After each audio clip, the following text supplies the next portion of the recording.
Fitness record.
Fitness record.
you a real chopped beef, man. You said, man, that's naturally juicy, man.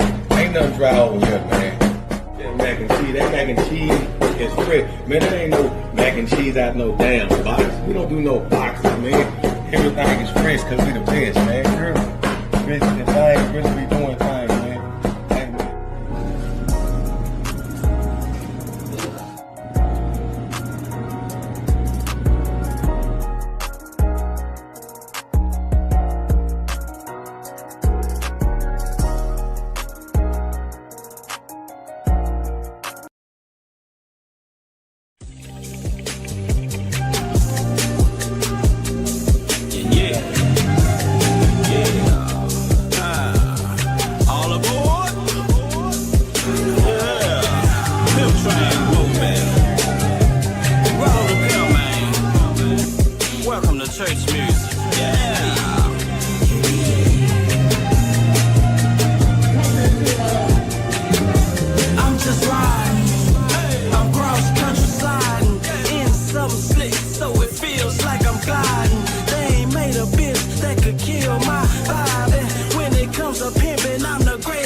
Disco Dan, put the light on me, let my features show.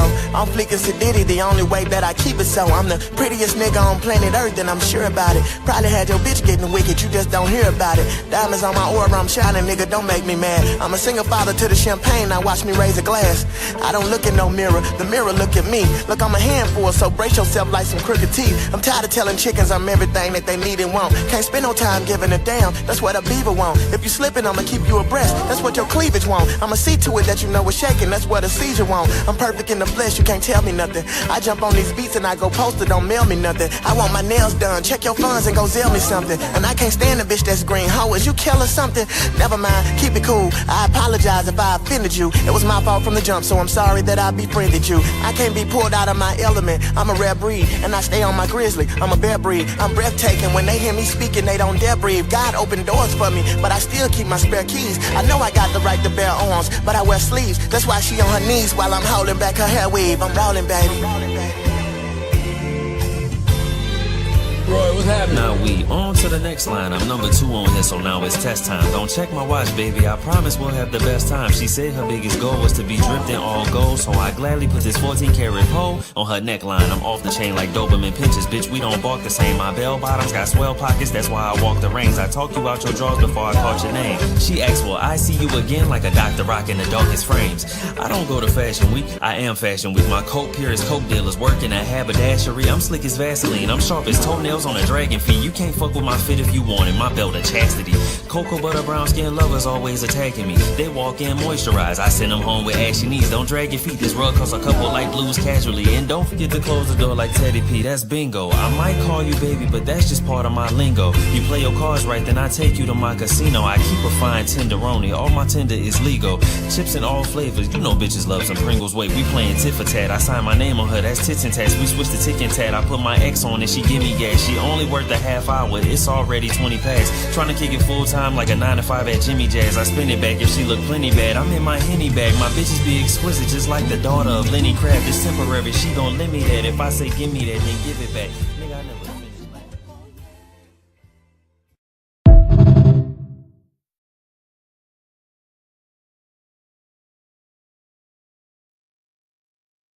Yeah, man.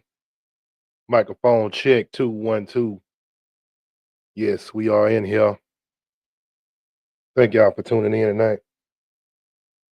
Y'all can be anywhere in the world, but you're here right with me, baby. You're here with me. with the G1 team. Yeah, man. We gonna dive into it, man. I try to see if the 4K was gonna kick in. I'm 1080p right now.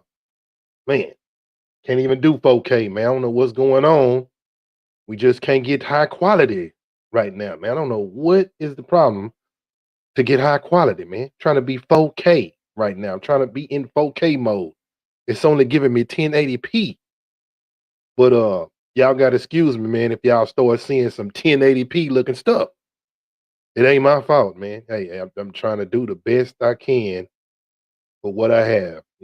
We work with what we have. Us as black people, brown people, people of certain structure in life.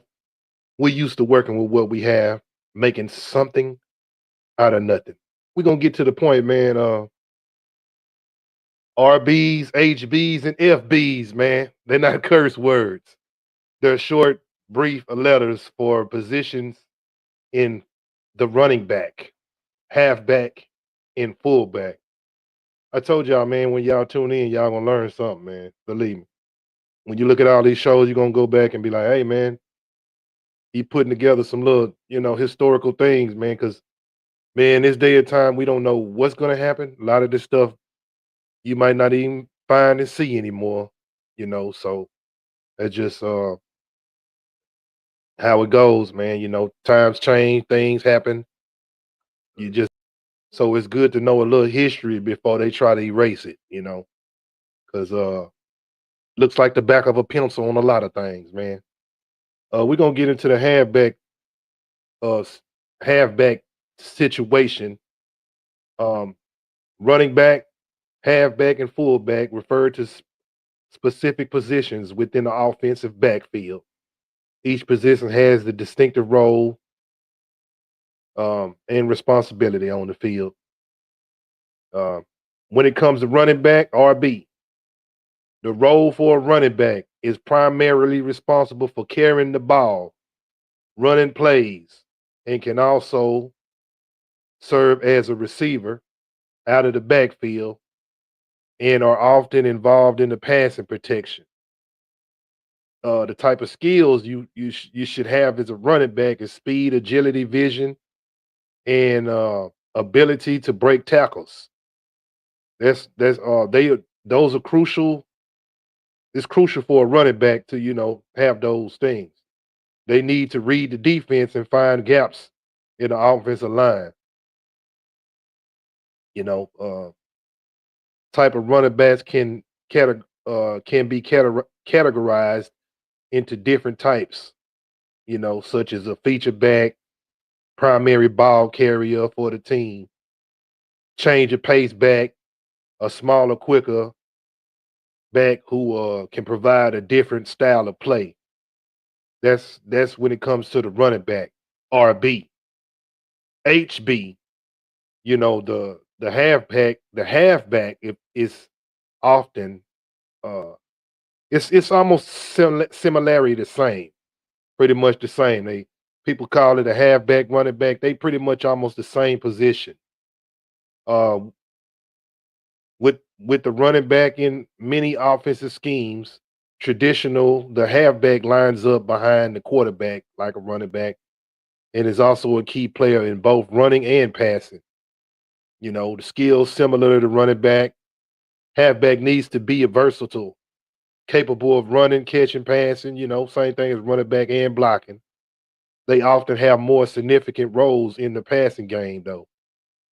Compared to fullbacks. So uh, halfbacks are usually half a back. He might be a slot receiver, mostly lining up in the slot. Let me see somebody, for example, like what's the guy name? That Debo Sanders type of dude. He really a slot receiver, halfback. That's pretty much what the game is leaning to. Those type of dudes now. Got to have some versatility. Let's get to the fullback, the FB. Let me say this: fullbacks usually there's not many fullbacks, man. A fullback game is almost instinct. There's not many fullbacks in the game right now. So They're very rare when you find one. The role for a fullback is typically a larger, more powerful player role, whose primary responsibility is to block for the running back and quarterback. They may also carry the ball in short yardage situations or goal lines. They skills fullbacks need to have strength blocking abilities. They need to be strong in blocking and sometimes agility to run the ball effectively. They often serve as the lead blocker. Uh, yeah, often serve as a lead blocker. You know, running the ball. Well, yeah, pretty much a lead blocker for the running back and the quarterback. They may also carry the ball in short yardage situations. You know what I'm saying? So um, have the fullback actually is in front of the right behind the quarterback, in front of the running back. They provide a way to have backs and running backs, like I say, holes and getting the linebackers out of there. Fullbacks are less common in the modern day offense, which often favor more versatility running backs now. However, they are still valuable in the power running game, power scheme and certain formations. Good awareness to identify defensive schemes. That's pretty much, the usage of a fullback. You know, Fullbacks, yeah, the usage of a fullback is very, very important, man, when it comes to the power run. You know, uh, I mean, let me go backwards. The term of a halfback, usage of a halfback is frequently used interchangeable with running the ball, especially in the spread offense. Strong football IQ to read defenses. That's for the halfback. That's the usage for you know, the halfback. So I got a couple of running backs and halfback situations that I can highlight. It's they don't really they carry the load, man. A lot of running backs, man, carry a lot of loads for certain teams and offenses. Um, a lot of running backs get a lot of carries too, man. Over time, carries catch up with you. That's another story. Sometimes carrying the ball can be a problem when it comes to a running back getting too many carries. That's why it's good to have multiple backs if you can. We understand they are human. They're not robots. They do get wear and tear, man. You see what happened to Zeke Elliott.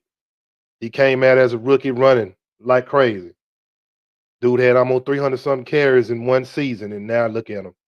He looked like he looked like he trash. But you imagine running the ball 300 times in one season, and see how your body would be able to hold up over time. People talk it but can't walk it. You know what I'm saying? It's easy to point the finger off the couch and say some things when you ain't in the game. You know what I'm saying? So shout out to the running backs out there, man, that know the hard work that they put on their body, on and off the field. You know, shout out to them, man, because a lot of people don't know, man. These dudes go through the ringer, man. You know what I'm saying? They go through the ringer. But I got a lot of things I can cover on this. But let me get it started. Let me introduce y'all to some of the running backs that I feel, you know, uh some top running backs, man. Some top guys in history that made history, that changed the game, and you can learn some things from, you know. Uh like I say, man, when it comes to a running back, halfback, you gotta have some shake bake, you know what I'm saying, some some ball vision, you know what I'm saying? Some good feet work, man. Running up and down the field, man, and good vision. Let's get to it. Oh man, there's no sound. Hold on, I gotta go back. I gotta go back. Let me go back. No sound. I gotta improvise. Hold on 1 second.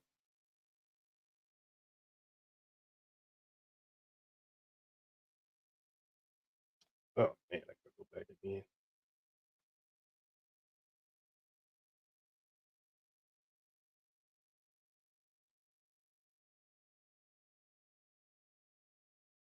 Man, having a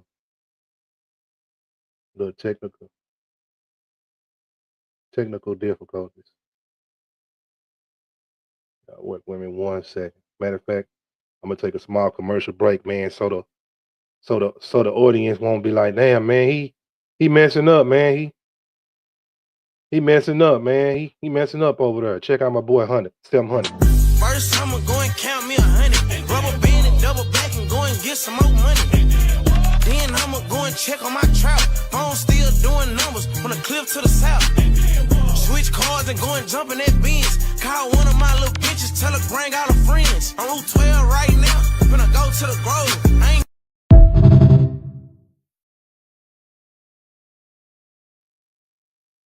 cars and go and jump in that Benz. Call one of my little bitches, tell her bring out her friends. On Route 12 right now, finna go to the Grove. I ain't closing no trap till everything gets sold. I see you looking, nigga. What you looking at? Have a ticket on me right now in a duffel bag. Spend 150,000 and ain't touch a stash. Every time I'm talking to the plug, I come out cash. 214 told me finish my meal. 307 figures, I just finished the deal. Some say I look up, I call it perfect timing. Nigga, I can't lose the whole city behind me.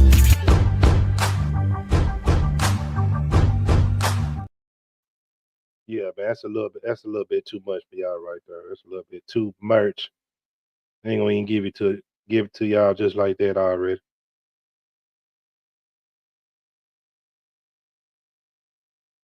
Let's get to it. Top 8 college running backs all time. LaDainian Tomlinson, TCU running the ball. He lit up the stat sheets, man. 2,000 yards his senior year. He was the engine of the Horned Frogs, man. Then you got Herschel Walker, man. Herschel Walker, straight bulldog for real. Dude set a standard, man, when it comes to Heisman Trophy winning running back. Won a national title. Man, you got O.J. Simpson, the juice, man. Rushed over 1,800 yards, man. Smoothest back to ever play. Then you got Ricky Williams, runaway freight train Ricky. All-time rushing leader. Stack that old Heisman. Then you got Tony Dorsett from Pitt. Man, Tony Dorsett had over 6,000 career yards, man. That's crazy. Man. And then you got Earl Campbell. Man, the Tyler Rose, man. Wrecking ball. Winning the Heisman.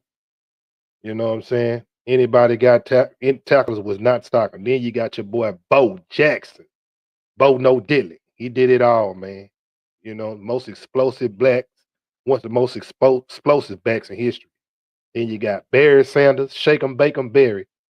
88, man. Back in them days, Barry was the man. Everybody wanted to be like Barry, dog. Couldn't catch him in the phone booth, bro.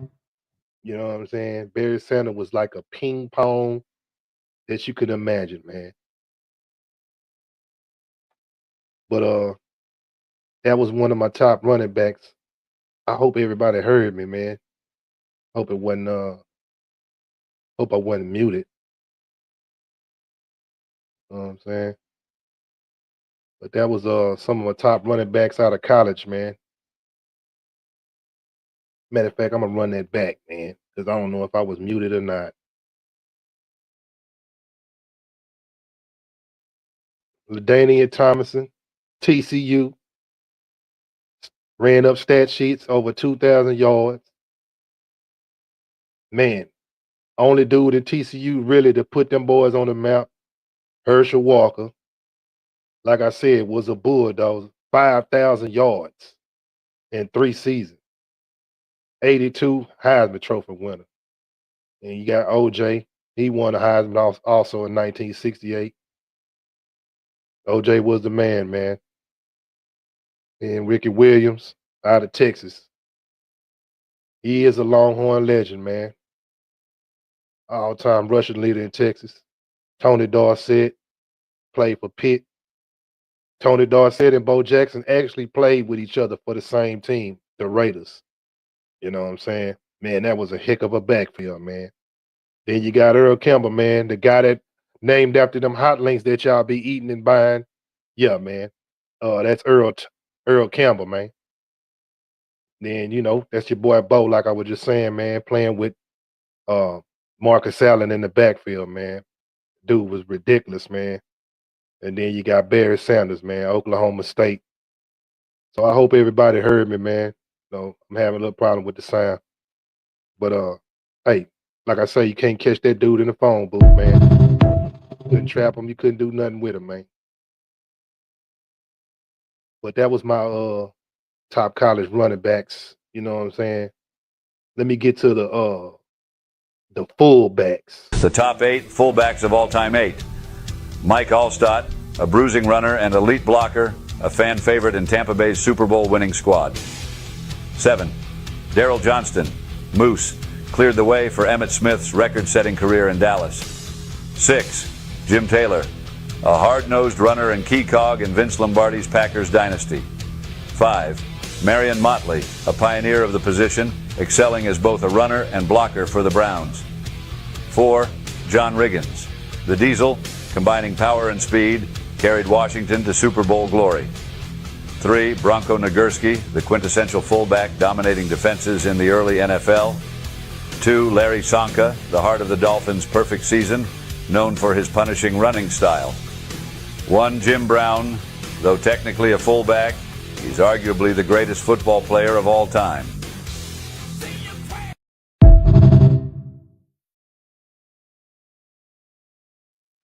Man, ain't that something, man? Jim Brown, dude played for the Browns. And that's all I heard the old schools talking about, man. Man, that boy Jim Brown, man, was a runaway train, man. Put a stamp in the game. As I got older, I started seeing him in a lot of movies, man. You talking about a movie star football player? Man, Jim Brown was one of them. Real talk, man. Kind of was one of the first athletes I started noticing that was in a lot of movies. That's when the movie game, Hollywood, when it was good to be in Hollywood, man, being a athlete, man. You don't see too much of that anymore. Many athletes being in Hollywood. I guess they can't read the script good or something. I don't know. I don't know what it is. The times has changed, man. You know what I'm saying? It's a different game. Different, same kind of game, but different players. Let me say that. Let me get to my top running backs in the league. The top 8 halfbacks of all time 8. Marcus Allen, dual threat star with a Super Bowl MVP and over 12,000 rushing yards. 7. Eric Dickerson, the single-season rushing record holder, a smooth, explosive runner. 6. Adrian Peterson, a modern powerhouse with over 14,000 yards and a 2,000-yard season. 5. Gale Sayers, the Kansas Comet, dazzling in his short but brilliant career. 4. Emmitt Smith, NFL's all-time rushing leader with 3 Super Bowl rings. 3. Walter Payton. Sweetness brought unmatched skill and toughness to the game. 2. Jim Brown, a wrecking ball who dominated the NFL, retiring as its all-time leading rusher. 1. Barry Sanders, a human highlight reel, electrifying defenses like no one else.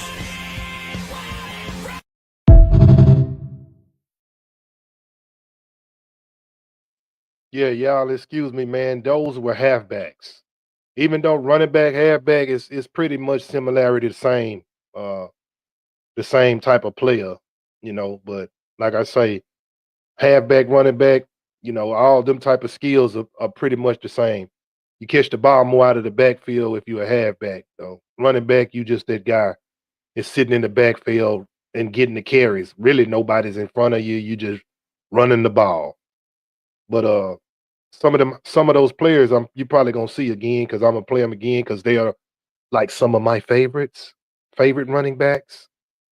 You know, so hey man, those are some of the favorite halfbacks in the game.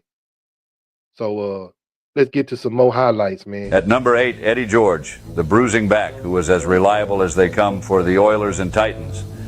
At number 7, Thurman Thomas, one of the game's most versatile backs, a driving force for those great Bills teams. At number 6, Curtis Martin, the ultimate model of consistency, whether with the Patriots or Jets. At number 5, Jerome Bettis, they called him the bus for a reason, piling up yards and carrying defenders on his back. At number 4, Marshall Faulk, a player who could do it all, run, catch, and score, the heartbeat of the greatest show on turf. At number 3, Terrell Davis, he ran like a man on a mission, leading the Broncos to back-to-back Super Bowls.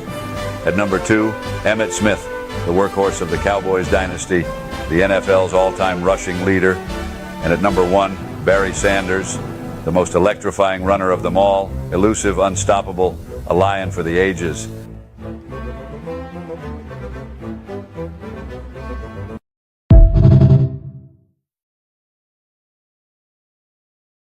Now that was a pretty good list, man. That's a pretty good list. Them two backs, Eddie George and the bus, man, they were some big dudes, man.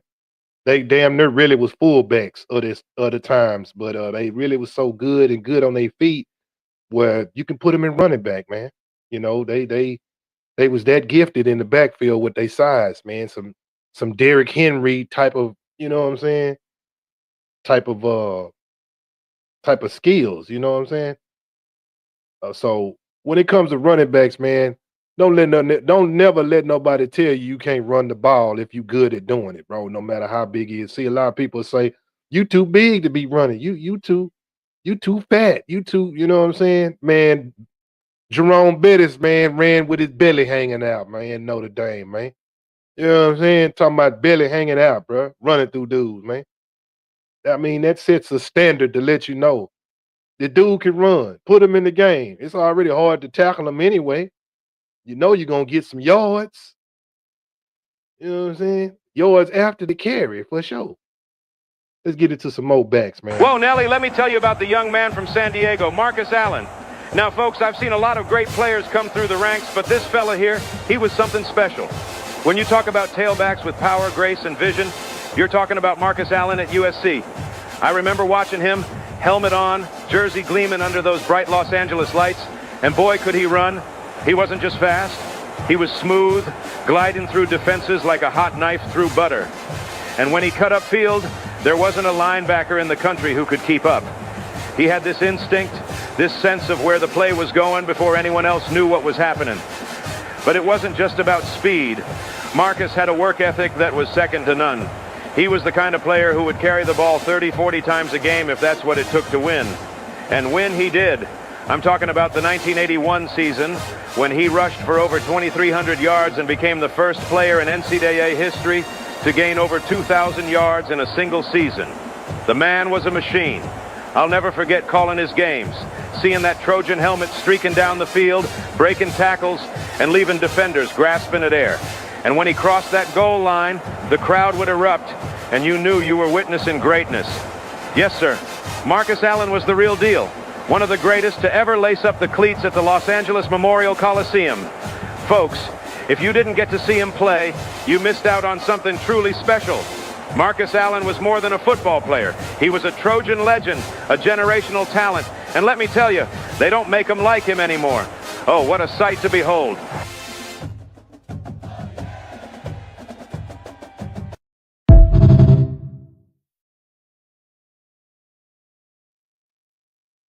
Yeah, man. Marcus Allen, man, was that guy, man. Slim guy. Like I say, he played in the same backfield with the other guy, Bo Jackson. Whoa, Nelly. Bo Jackson at Auburn was the definition of greatness on the gridiron. At 6'1" and 222 pounds, Bo wasn't just another running back. He was a freight train with the speed of a sprinter. In 1985, he barreled his way to the Heisman Trophy with over 1,700 yards and 17 touchdowns, leaving defenders sprawled on the turf and fans in absolute awe. When Bo got the ball, it was like watching a thunderstorm roll through. Raw power, blinding speed, and an unstoppable force of nature. He wasn't just playing football, he was rewriting the rules. Every run was a highlight reel, every touchdown a moment for the history books. At Auburn, Bo Jackson didn't just shine, he electrified the field, becoming a living legend and setting a new standard for what it means to be a football player.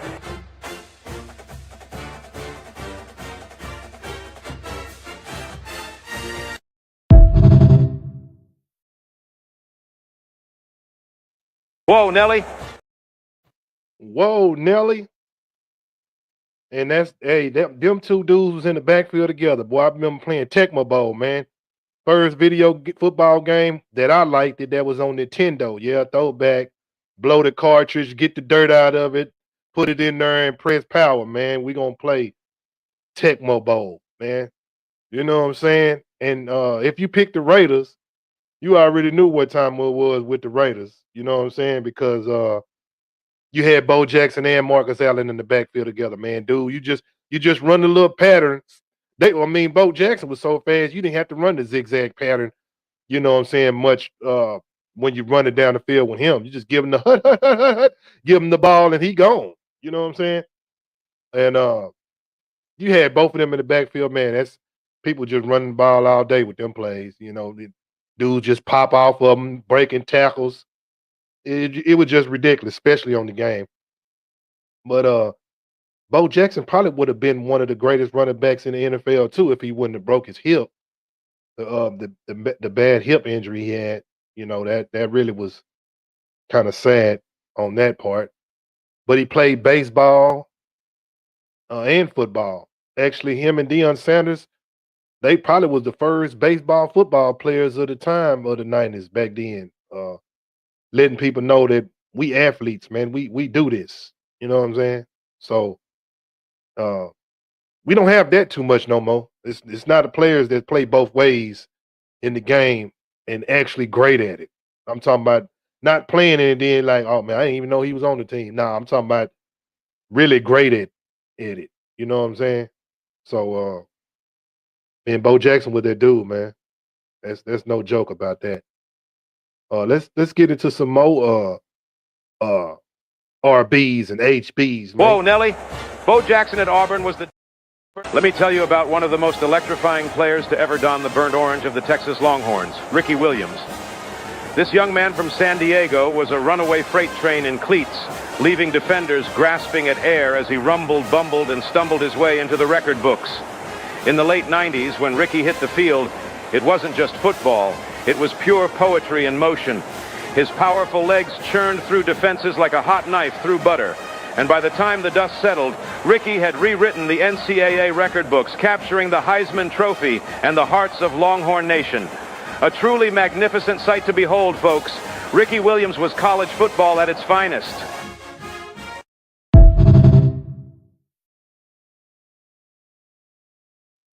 Yeah, man, Ricky Williams, man, he was a beast too, man.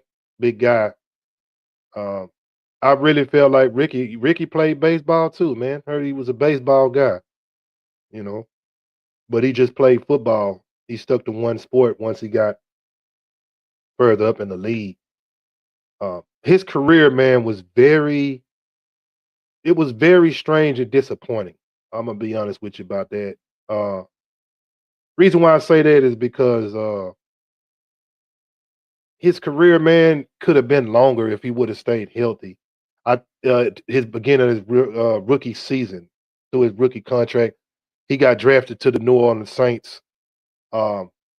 Actually, his agent, he was under Master P agent, under Master P agency or whatever back then, and people were disappointed. Man, he didn't play a lick of a down for the Saints like that, man. It's kind of sad.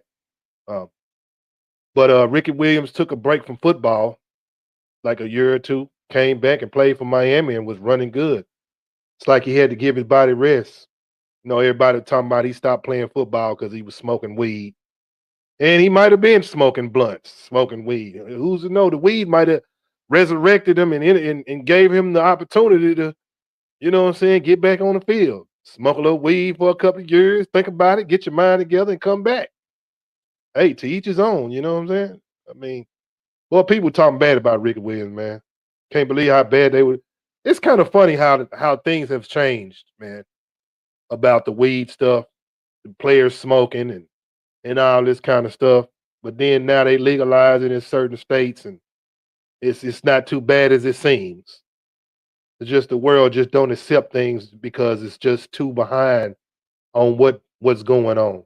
But man, that's another story, man. Let's get to some more backs. Let me tell you about one of the most Adrian Peterson at Oklahoma. Oh my, this young man was a runaway freight train in shoulder pads. From the moment he stepped on the field as a freshman in 2004, Peterson ran with a ferocity that left defenders grasping at air. He bulldozed his way to 1,925 rushing yards that year, setting a freshman record and finishing second in Heisman voting. Every time he touched the ball, it was must-see TV.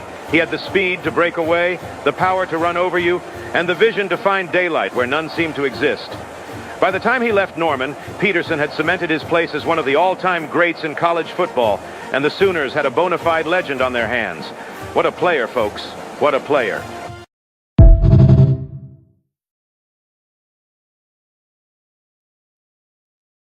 Yeah, Adrian Peterson, man, he was a beast, dog. He was one of my favorites, man. One of my favorite running backs. You know, hey, man, everybody got their own favorite running backs that they pattern behind. You know, they see that, hey, man, I might got some skills and run like him. If you're a young running back out there and there's somebody that you know, pattern behind, you feel like, hey, man, I got skills like that. Ain't nothing wrong with it, man. Take it to the bank. You know what I'm saying? Practice, you know. Everybody got somebody they idolize and try to run like. If your skills is similar to that, you know, I don't see nothing wrong with it. I don't see a bad thing about it. I do see that this guy can change the game. Yeah, you know, it's the game changing guys. It's always something you can implement in the game that nobody can do. You know, that's what makes things great. But you know, when it comes to that, you got to work harder than the next person. When somebody sleep, you working. You know what I'm saying? That's just pretty much how it goes if you're trying to be a pro, a professional. Let's take another break, man, real quick. Bring him in, 700. Cars and going jumping that Benz. Call one of my little bitches, tell her bring all her friends. On Route 12 right now, finna go to the Grove. I ain't closing no trap till everything gets sold. I see you looking, nigga.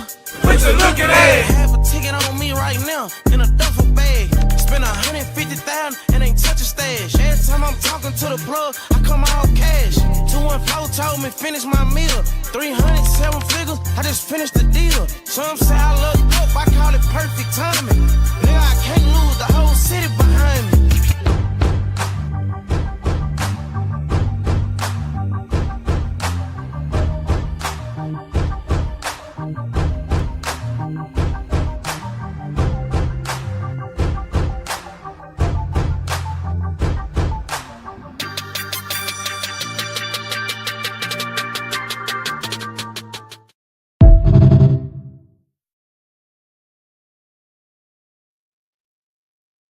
Yeah, man.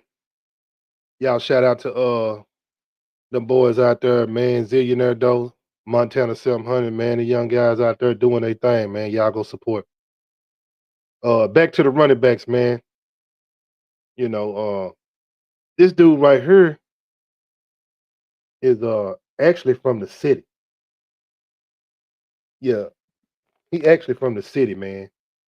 And well, he actually played for one of the city's best colleges right now that's coming up, man. And that is the SMU Mustangs. You know what I'm saying? And y'all should know who he is, man. You know, he wore the goggles. You know what I'm saying? He wore the goggles, and a lot of people should know who it is, man. Let's go and get into it, man. You know, he set records. Is the record that Saquon Barkley was chasing this year. You know, man, shout out to Eric Dickerson, man.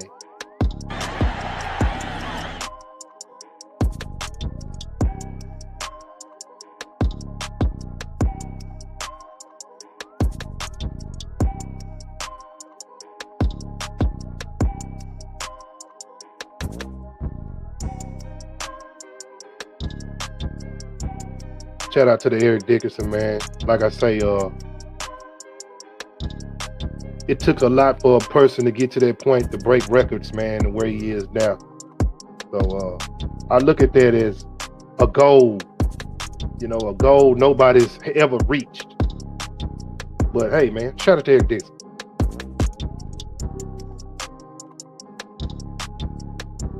Lights, camera, action, man. Eric Dickerson was one of them dudes, man, that cut back, had pretty good speed, man, on the breaks and visions, you know what I'm saying?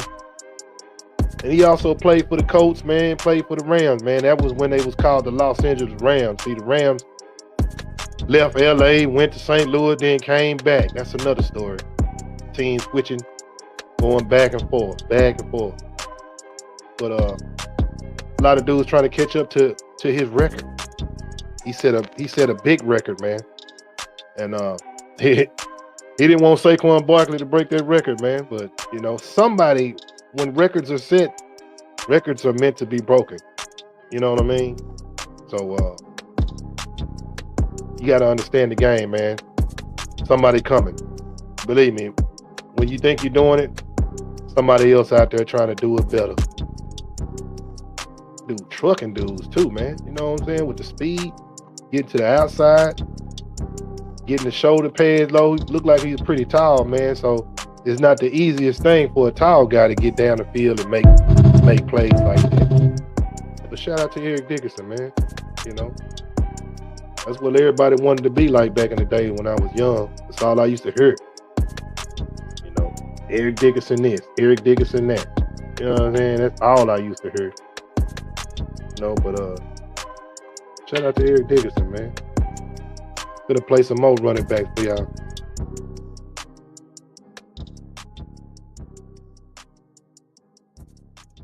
At third is Rod Smith.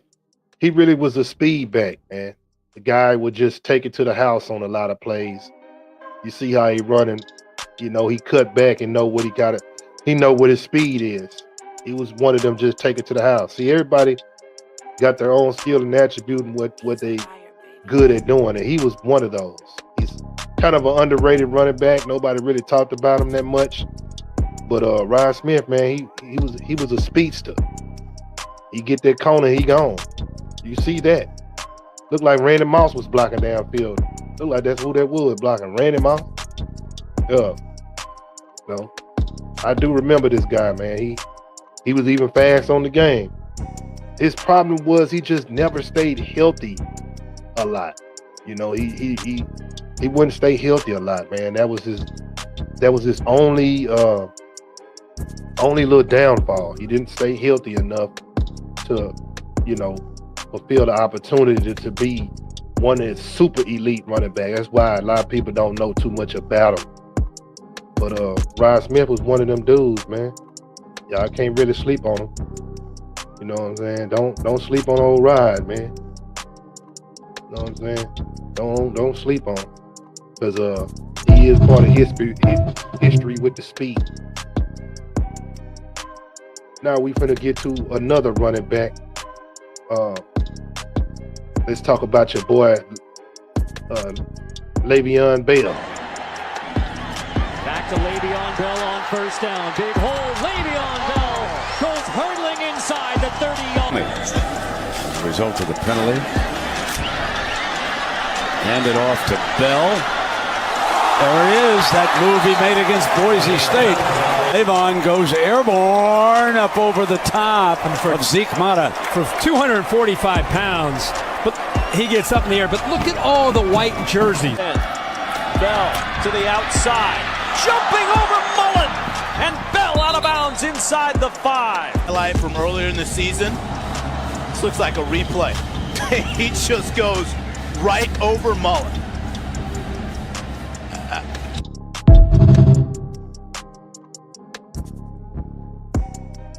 Yeah, man. Le'Veon Bell was a good one, man.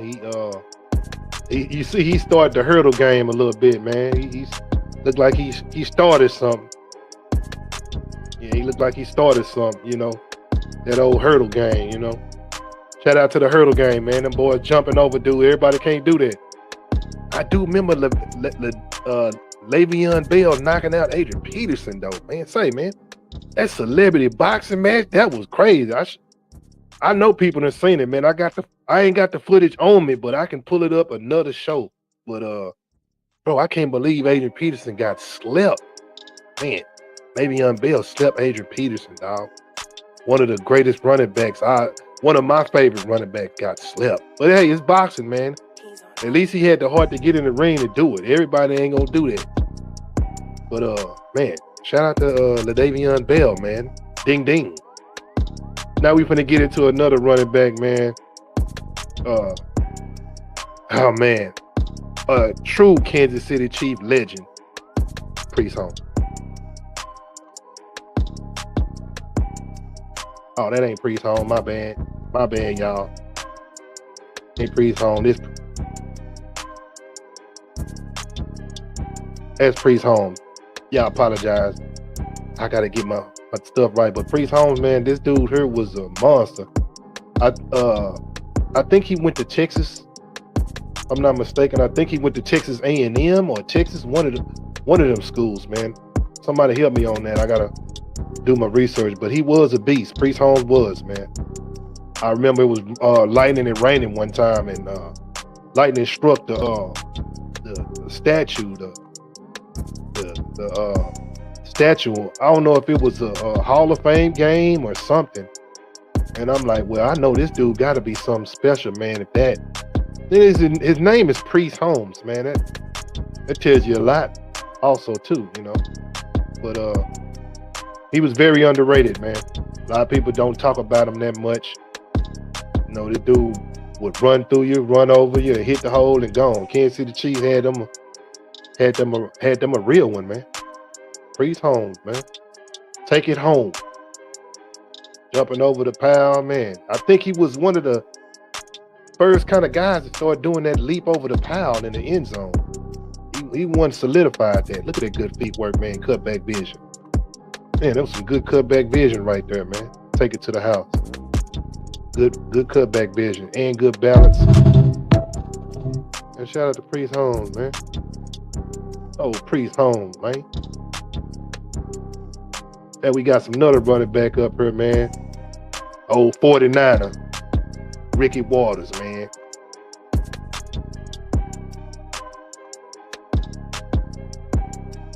Yeah, Ricky Waters, man. He played for Notre Dame too. But he was pretty fast, man. You see that speed, man. Speed indeed. Ricky Waters was a beast, man. He played for the 49ers, yeah. I think he got a Super Bowl with the 49ers. Got that old Super Bowl. Shout out to Deion Sanders coming over there helping them boys win. Man, Deion, man, is a winner everywhere he go, man. Ain't that something? But yeah, Ricky Waters, man, that dude had that speed, man. He get on that outside and he gone. Yep, just like that. Yeah, man, Ricky Waters, man, was kind of underrated. Nobody really talks about him that much either. But you got your style of running backs. You got all these type of attributes and skills, and these guys got styles to get up and down the field. You know, and based upon the plays too. Some guys fit the plays real good. And that area is some good running, especially between the tackles. Everybody can't do that. Everybody's not gifted to run between the tackles, you know, and carry the ball. Takes a real man to do that. Running between 300-pound linemen.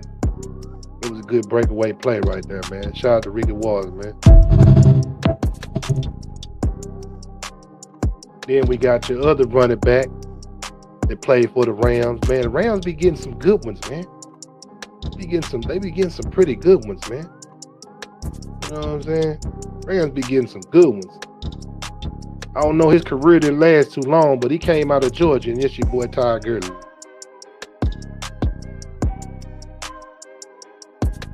Yeah, Ty Gurley, man. He definitely was a good running back. I guess he must have had a lot of carries, man, because his career did not last long. That was something very, you know what I'm saying, strange to me. His career did not last long.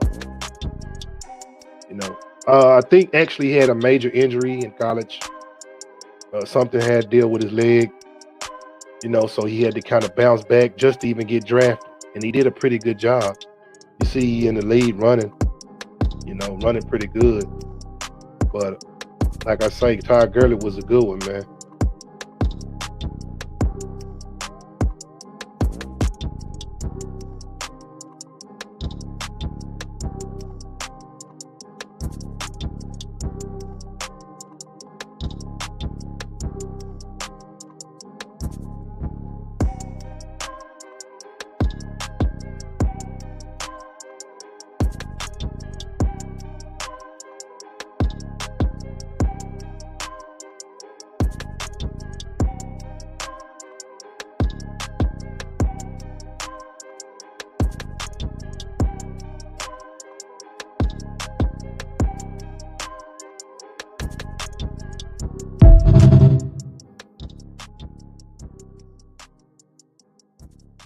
Yeah, man. See these guys catching the ball out of the backfield, man, like a receiver.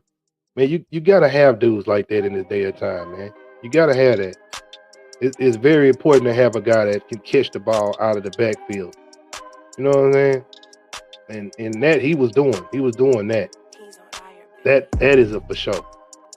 Let's get into your next running back right here. Is there a defense that can stop me? Maybe not. Maybe if they had cars, they could stop me.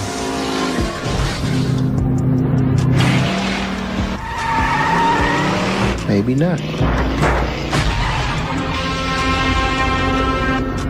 Maybe if they had trucks.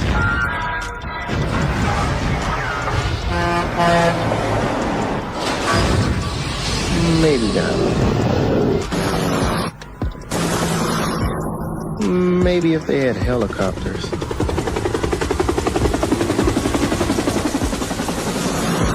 Helicopters and jets. Maybe. Maybe. Maybe not.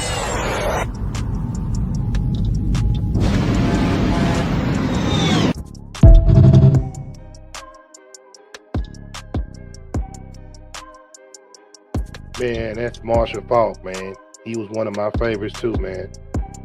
Man, Marshall Faulk would take it to the house, man. Get a screen pass, man. Best show on turf, man. Marshall Faulk playing for the Rams, man. Well, that's when the turf was really, man, you damn near playing on concrete. Yeah, he was part of the best show on turf. Marshall Faulk, man. That's hey, man, that was my guy, man. He had the speed, dog. Take a screen. They would run a lot of screen plays with him, man, and he'll take it to yard. But shout out to Marshall Faulk, man.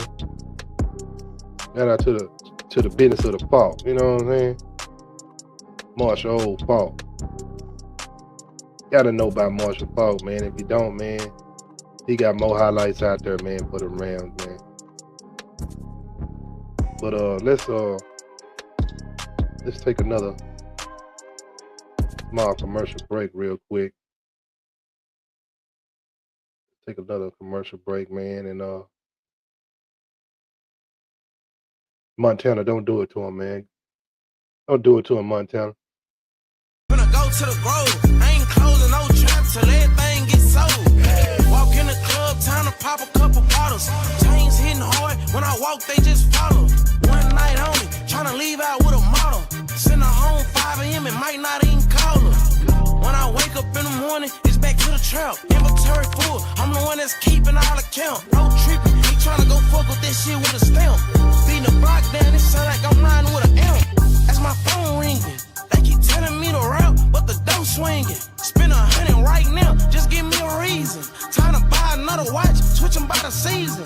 Had it game bust, and it trap all night, that's how it came up. $250,000 sitting on my neck, and a chain tuck. 100 came, lost 50 on the same truck. Niggas talking like they real plugs, but can't fuck with us. First I'ma go and count me 100. Rubber band and double back and go and get some more money.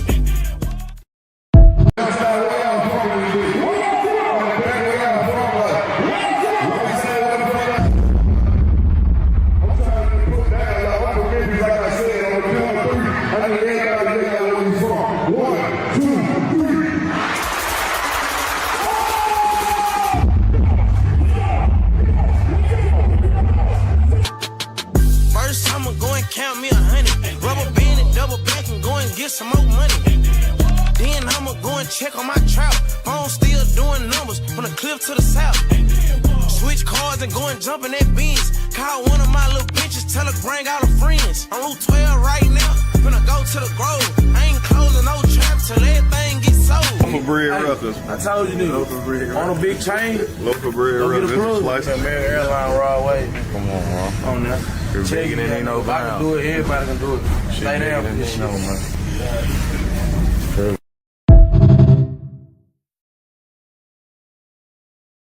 Right now, finna go to the Grove. I ain't closing no trap till everything gets sold. This tape I just dropped, watch this. Watch what I put behind it. Don't give me $1 million. Don't give me what I want. It don't even gotta be now, but you gonna get it when you put the work in. Yesterday, we did like 2-3 songs. Got a bunch of beats. But today, we did about 6 records. At least 6 records. I've been serious for 6 months. If this shit don't work, then I'm finna stop. Then I'm finna keep going to the studio. That shit started going. Shit started going. All these niggas ain't tied in, they wanna beat us. Last time around, I came and fucked the streets up. Tryna tell these niggas, get the money, fuck being tough. Riding around the hood, fully loaded, like a Brinks truck. Gave these niggas a head start, still can't keep up. Penthouse, top floor, it's time to kick my feet up. It ain't a 10 in sight, these niggas can't be up. I'm the type to go and spend my last on a. That's what I want them to know, like, know that this shit, it's another young nigga out here really doing it. Like, it's possible. That's why I want to know this shit possible.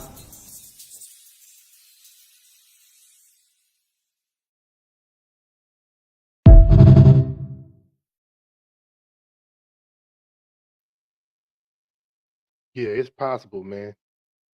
Everything is possible, man. Especially through God, man. You know what I'm saying? It's very possible, brother. But shout out to Montana 700, man. Ain't nothing wrong with it. Ain't nothing wrong with a little promotion, man. Promotion in motion. You know. Shout out to the young cats out here doing something constructive with their life, man. You know what I'm saying? There's one young man you ain't got to worry about, man, if he doing what he love, doing something constructive like this. You know what I'm saying? So shout out to him, man. Let's get back to the running back game, man. You know what I'm saying? This next running backs I'm gonna show y'all, you know. Y'all might know. You know what I'm saying? If you don't, you do now.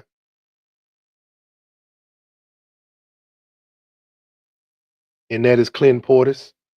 If the young cats don't know, Clint Portis was a speedster. You know, played for the University of Miami. I think he a Florida boy. You know what I'm saying? You see how he got that screen, just made that move and take to the house. Hey man, Clint Portis was that guy. He had that speed, man. You know, can't count him. You couldn't count him out, man. Clint Portis was one of them guys, man. His highlights speaks for itself.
Yeah, man, Clint Portis had that speed, man, for days, man.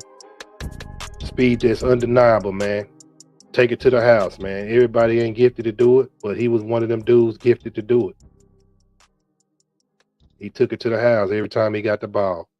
Now let's move on to the next running back, man. See what we got. Yeah, Tony Dorsett, one of the Cowboys' greatest running backs. One broken record. Looks like that's the record right there. 99-yard touchdown. 99 yards. Man, that's a long way. A long way. But a long way, but he made it pay. You see that back then they used to run a toss, man. And then look how he reversed field like that, man. You gotta have some speed doing that. Now it's a different time. I don't know if you can reverse field now, Mr. Dorsett, with these guys now, man. You can do, if any running back can reverse field with speed like that, shoot, man, you working with something for sure. That's something very undeniable. You know what I'm saying? Something you cannot deny if a brother's out there doing that. Man, I'm scared of this dude. His speed is something to be reckoned with. Man, I reckon you'll not be dealing with that. But Tony Dorsett was a great man. He's a great Cowboy legend, running back. You know, everybody ain't meant to be great. Some people are meant to be good, but he was considered one of the greats. You know, running style though. Run smooth. Dude run smooth. He ain't running hurting himself when he running out there. Got another running back in store for y'all out here, man. Man, this white boy here is got another running back, man. Man, when it comes to these running backs, man, you can't discriminate on the skills and race or whatever. Because if he just that, he just that. You know what I'm saying? If he that, he just that. And you know that. Christian McCaffrey at Stanford was something special, folks. From 2014 to 2016, this do-it-all dynamo was a one-man highlight reel for the Cardinal. In 2015, he shattered Barry Sanders' single-season all-purpose yards record with a jaw-dropping 3,864 yards, leaving defenders gasping for air. He could run it, catch it, return kicks. You name it, he did it. Under David Shaw's leadership, McCaffrey became the heart of the Stanford offense, leading them to a Pac-12 title and a Rose Bowl victory, where he put on a show with 368 all-purpose yards. A Heisman finalist, McCaffrey was the epitome of versatility, speed, and football smarts. When you talk about all-time greats in college football, you've got to tip your hat to Christian McCaffrey, lightning in a bottle.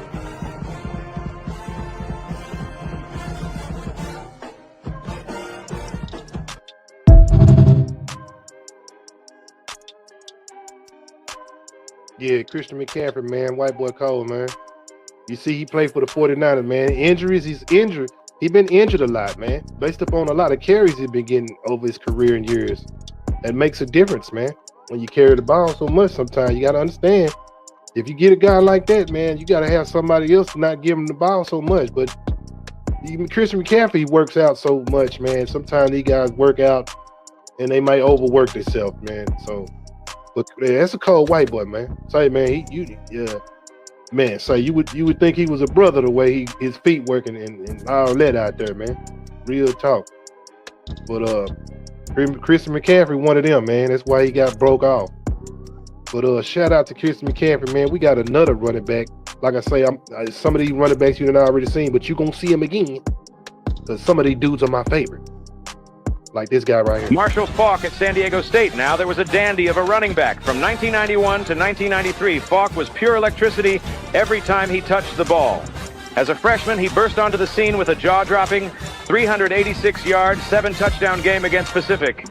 He had speed to burn, moved slicker than a minnow in a creek, and the vision to leave defenders grasping at air. Faulk finished his career with over 4,500 rushing yards, 57 touchdowns, and enough highlight reel runs to fill a stadium. Twice a runner-up for the Heisman, he was the face of Aztecs football, rewriting the record books and dazzling fans every Saturday. Marshall Faulk wasn't just good. He was the kind of player who made you sit up and say, my, oh my, that's college football at its finest.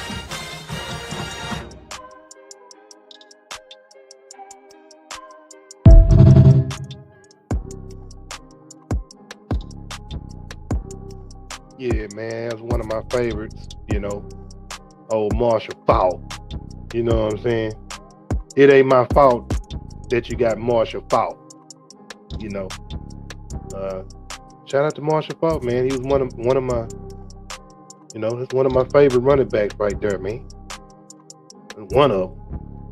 You know what I'm saying? It's so many guys, man. It's so many running backs with style, skill, and you know, you see one, you be like, hey man, I like that dude there, man. He runs smooth, man. He is, man, to me, he is that guy. You know what I'm saying? You always got that dude that you feel like, hey man, boy, if I could run, boy, I'd run like that. You know what I'm saying? It's always one of them dudes out there that surprise you, and you know, you like, hey man, who is that dude? Man, that dude that runs super smooth. And shout out to Marshall Faulk, man. Like I say, man, it ain't my fault that it's Marshall Faulk. You know what I'm saying? But we got some more. Let me get to the fullbacks of the situation, man. Because I haven't been covering many fullbacks. Let me show y'all another fullback.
Man, this dude Riggs, man, they call him the Diesel. He was looking like a Diesel on that, man. I don't know,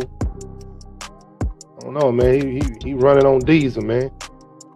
Everybody ain't able to be running through people like that. The fullback, when you get your good fullback and can run like that, it's beautiful sight. When you see a dude rumbling and then tumbling and down the field like that, man. Shoot. Give him the ball again. Give it to him again. That's all they're gonna be saying. Give it to him again, man. You know, and he supposed to be a short distance back. Shoot, man, he don't look like nothing short at what he running. He taking it the distance, but it ain't short. He taking it a long distance at that. You know what I'm saying? So, say, man, shout out to the Diesel, man.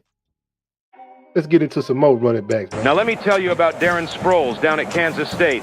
This young man was a dynamo wrapped in a compact package, but don't let that fool you. Standing at 5'6", Sproles turned the field into his playground. He could cut and juke like a fox in a henhouse, leaving defenders grabbing at thin air. Back in 2003, he broke records left and right, racking up over 1,900 rushing yards and leading the Wildcats to a Big 12 title with that unforgettable upset over Oklahoma. He had the speed, the moves, and the heart of a lion. Yes, sir, Darren Sproles was Kansas State's mighty might, proving that sometimes the biggest impact comes in the smallest frame.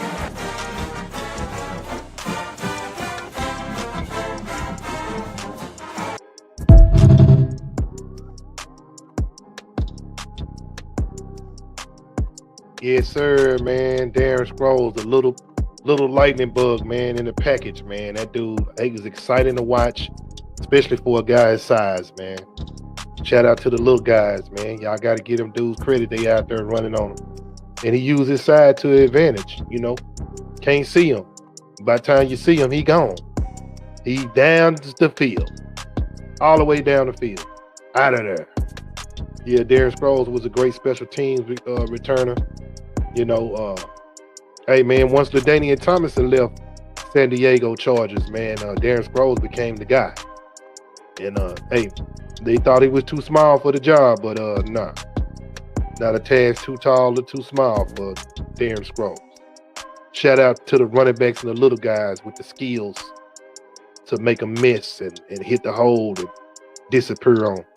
Let's get to some more backs. Big Ron Dane, the pride of Wisconsin, rumbling down the field like a runaway freight train. At 5'10", 250 pounds, this bruising back was a force to be reckoned with. From 1996 to 1999, Dane pounded through Big Ten defenses, racking up yards like no one had ever seen. When it was all said and done, he set the NCAA all-time rushing record, piling up over 7,000 yards. The fans in Madison knew it. Every time Ron touched the ball, you felt that low rumble, and the Badgers' ground game was off to the races. Dane capped his career with the 1999 Heisman Trophy, then took the Badgers to a Rose Bowl victory, running over, around, and through defenders. Oh, folks, they don't make them like Ron Dane anymore. One of the greatest to ever tote the rock in college football.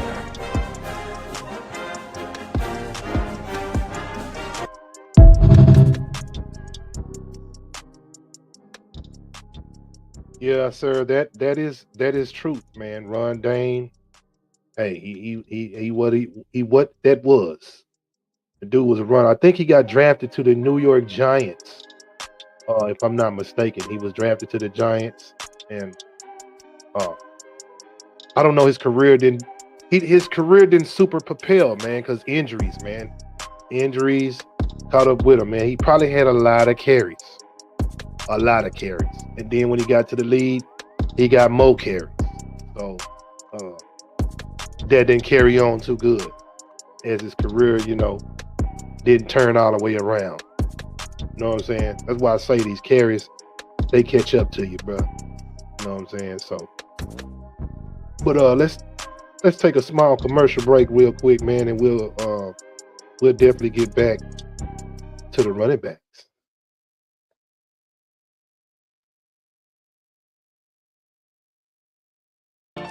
I said, they gon' hate me when I say gatekeep. They gon' hate me when I say gatekeep.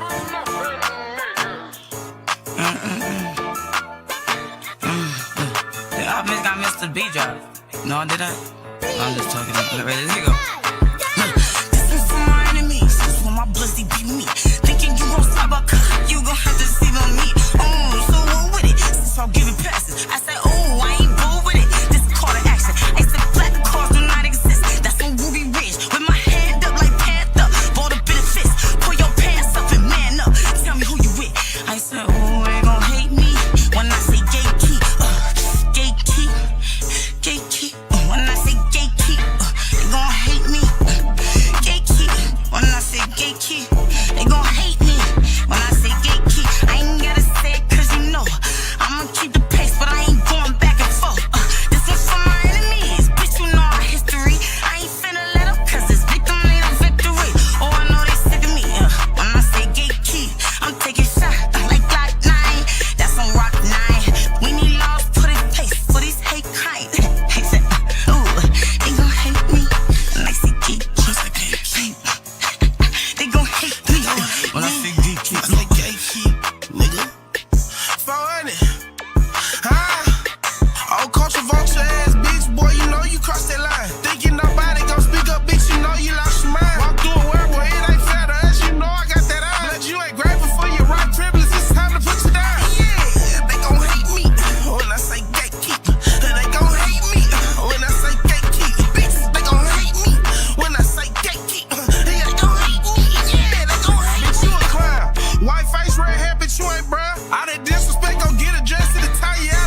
Man, they gonna hate me.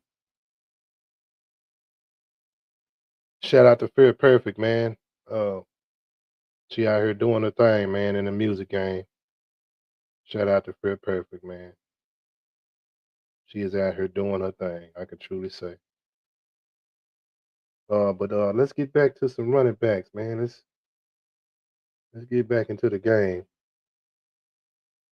You know, y'all know, man, when I do these shows, man, and pulling up these highlights and stats and stuff like that, man, there's always somebody, looking on the show that's never seen some of these things before. Sometimes people don't have the time to look, but I'm thankful that somebody takes the time out to tune into the show and see what your boy be doing, man. I'm really thankful for that. Like I say, people can be doing anything with their time, but I'm thankful that you're spending your time with me, and man, I appreciate that. George Rogers at South Carolina. Now that was a sight to behold. This powerhouse out of Duluth, Georgia, ran like a freight train with no brakes, leaving defenders sprawled in his wake. In 1980, Rogers rushed for a staggering 1,781 yards, leading the nation and carrying the Gamecocks to one of their finest seasons. His blend of size, speed, and toughness turned every handoff into a highlight reel, earning him the Heisman Trophy, the first and only in South Carolina's history. Rogers set school records that still stand tall today, solidifying his place as a legend. George Rogers wasn't just a Gamecock, he was South Carolina football.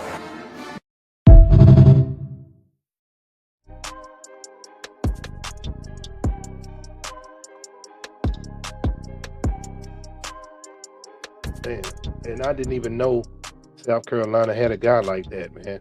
And that was some news to me. He breaking records, man. There's guys all over here, man. There's so many running backs, it's ridiculous. But y'all already know who this is, the guy that's in the game right now. Derrick Henry at Alabama was a force of nature, 6'3", 242 pounds of pure power and athleticism. From 2013 to 2015, Henry became the workhorse of the Crimson Tide, bulldozing through defenses with his blend of size, speed, and determination. His junior season was nothing short of historic, as he shattered SEC records with 2,219 rushing yards and 28 touchdowns, carrying Alabama on his broad shoulders. His efforts earned him the Heisman Trophy, making him the second Crimson Tide running back to win the honor. Henry capped off 2015 by leading Alabama to a national championship, solidifying his place as one of the greatest players to wear the crimson and white, a true legend in the storied history of Alabama football.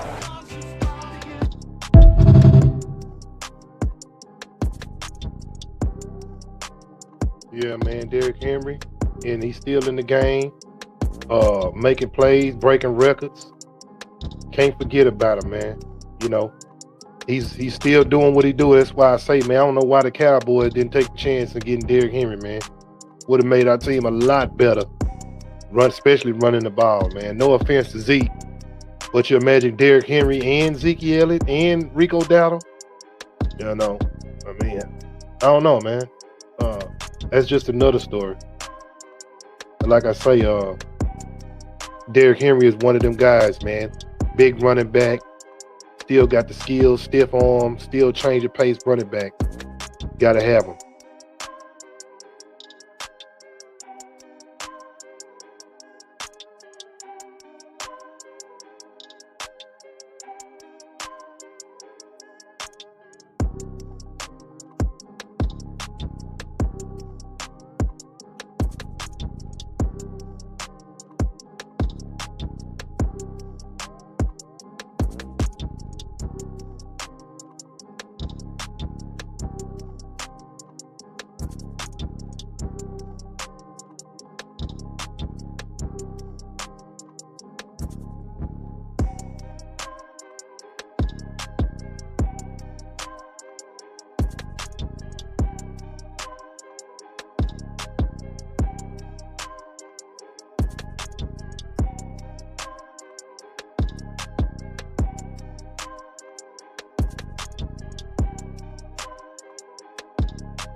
Now I don't know if Larry Zonka was a fullback or just a halfback, running back, but he was in that backfield doing damage, man. I hear a lot of history talking about him, boy.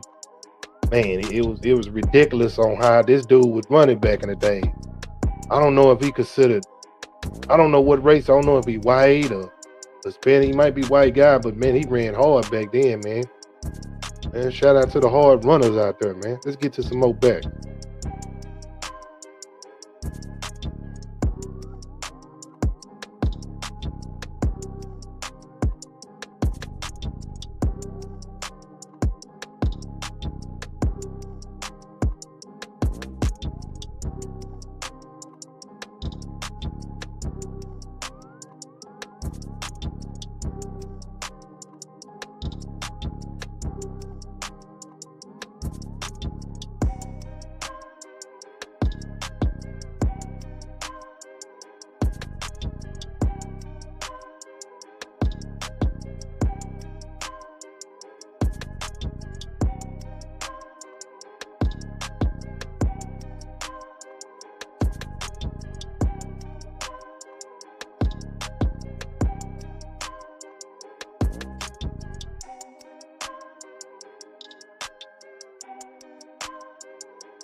Yeah, man, how sweet it is. Sweetness, man, still holds a record.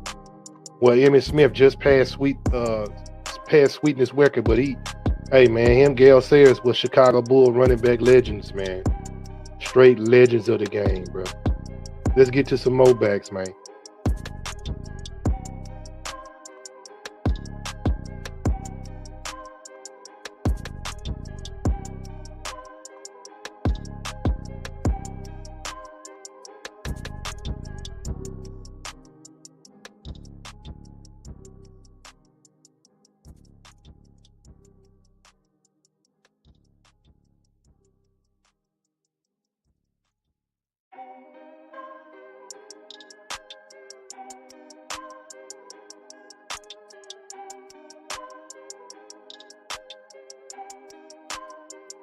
He's on fire, baby.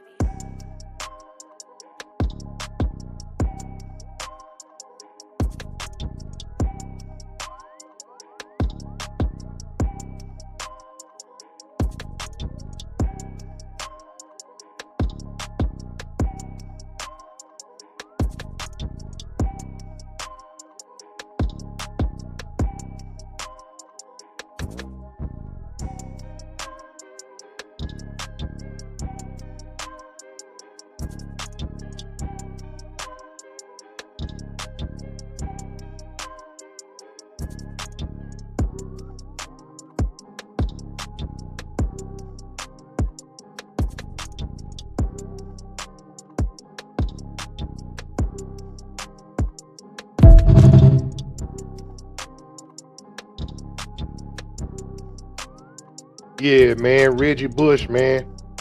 Hey, people talking about they smoking on that Bush, man. Shoot, Bush was smoking cats on the field, man, shaking and baking. He did win the Super Bowl with the Saints, man. You know what I'm saying? Reggie Bush was the guy, man, that changed the game, man. I remember the Texas and USC game, man. That was a good rivalry, man. Good matchup, man. And Reggie Bush was that guy, man. Had that speed, man. Change the pace back, man. Take it to the house. Catch the ball in one play. Couple of moves, he down the field. Quickness and speed, elusiveness. Talking about that is Reggie Bush. Let's get to some more backs, man. Darren McFadden, the pride of the Arkansas Razorbacks, was a force of nature from 2005 to 2007. The Little Rock native could do it all. Blazing speed, raw power, and a knack for making defenders miss. Twice a Heisman Trophy runner-up, McFadden rushed for 4,590 yards and 41 touchdowns in his career. And oh, let's not forget his performance against South Carolina in 2007. 321 yards on the ground, tying the SEC single-game record. He ran the wild hog offense like a maestro, throwing, running, and catching with ease. A two-time Doak Walker Award winner, McFadden's electric runs and unforgettable highlights made him a living Razorback legend.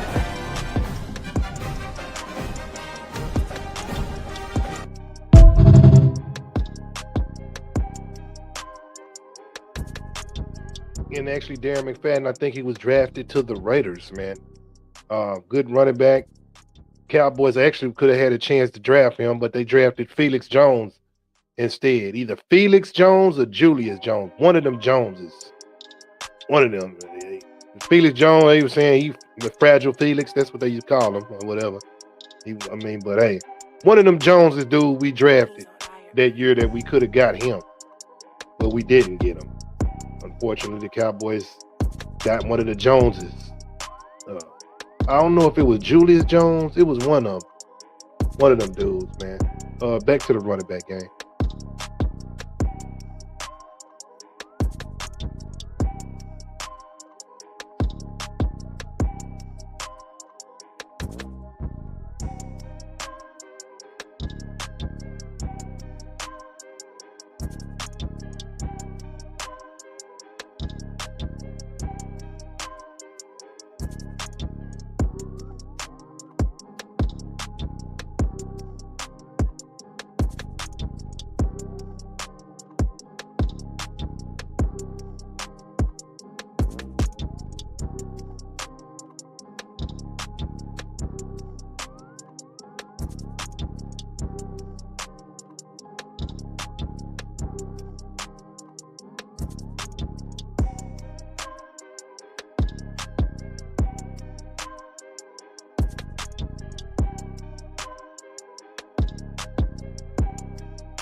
Yeah, LaShawn McCoy, man, they call him the human joystick, man. Hey, the dude moved, like you see how he got the step back, dudes jump in front of him, falling everywhere. Man, his acceleration and stop on the dime skills was just on point with the quickness, man. Man, every time the Cowboy played him, man, I was nervous, like, damn, man. The Cowboy used to put a little clamping on him, man. He didn't get too loose on us in a couple of divisional games. You know what I'm saying? He didn't get too loose. Cowboys figured out a way to kind of maintain him a little bit, boy. Everybody else, boy, he was, man, shake bacon and making them boys fall to the side, everything, man. That's one of my favorites too, man. He was a good runner, but he played a long career. That's one good thing. He played a long career, man. He was one of them running backs that came out of nowhere that nobody really didn't even talk about as much in college, and got to the pros and just, hey, was one of them bros.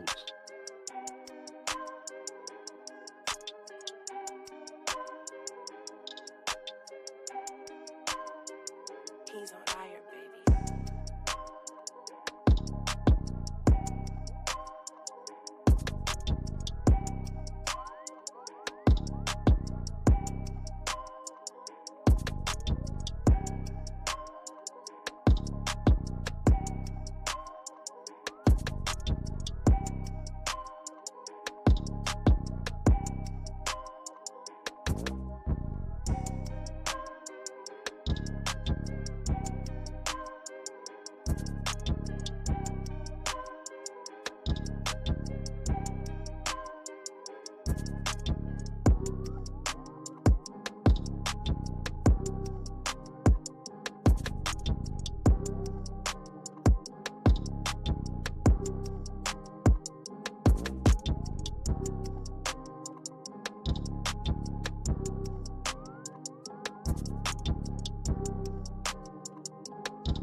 Man, boy, oh boy, little Troy, man, wasn't no toy.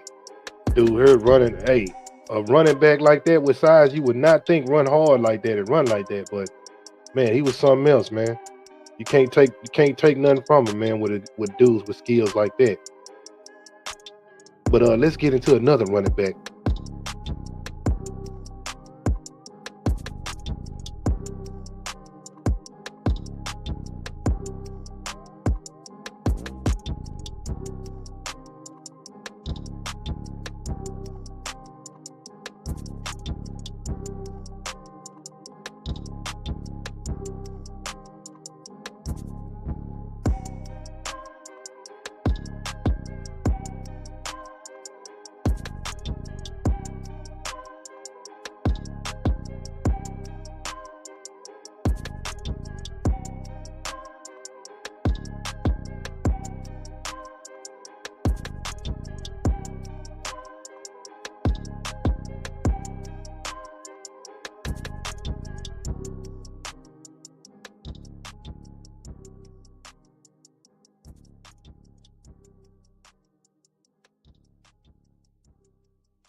He's on fire, baby.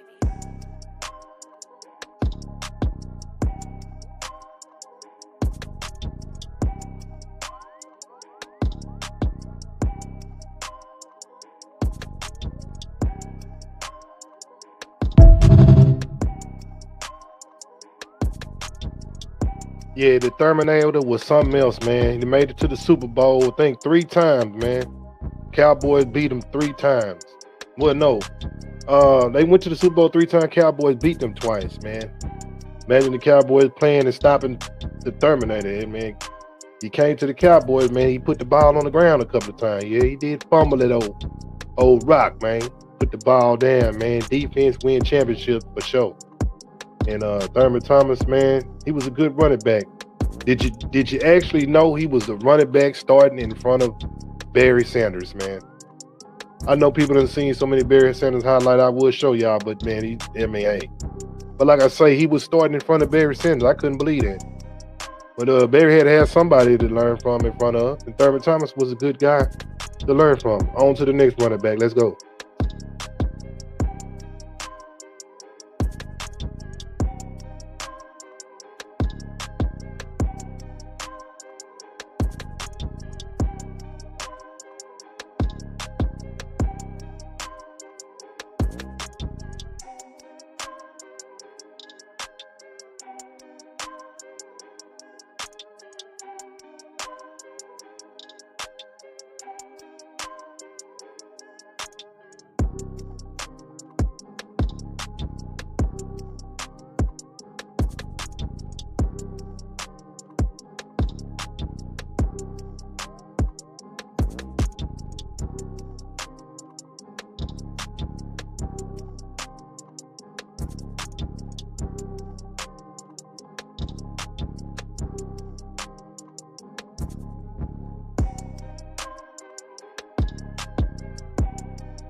A Nigerian nightmare, man. Christian McCoy, man. Hey, man. The Chiefs had another one, man. This dude was running all through people, man, till he ran into running line. Man, running line put a hit on that dude, man. I swear. I'm gonna get to that one day. I ain't gonna do it today. But man, running line put a smack down, man. He made him look like a little man. He was a big man. But man, running line put the hit on that dude, man. It was ridiculous. I mean, ridiculous. But that's another story, another topic. Let's go to another commercial break, man. Quick little commercial break. We ain't gonna hold y'all too long. Quick little commercial break, man.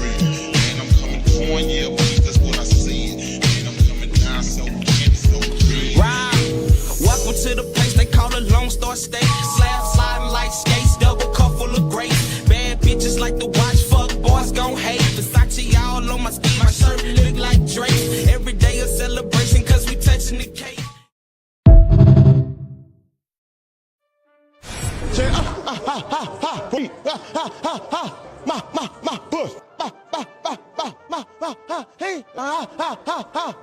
Push over there. Oh, cut up. There you go. Get over there. There you go. Run. There you go, nigga. Get over there. Push up. There you go. You see what I'm saying? Lead out. Push. Hit him. Good shit. Push. There you go. Drop. There you go. Get over there. Drop. There you go. Hey. Get over there. Drop. There you go. Hey. Push.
Yeah, we back real quick, man.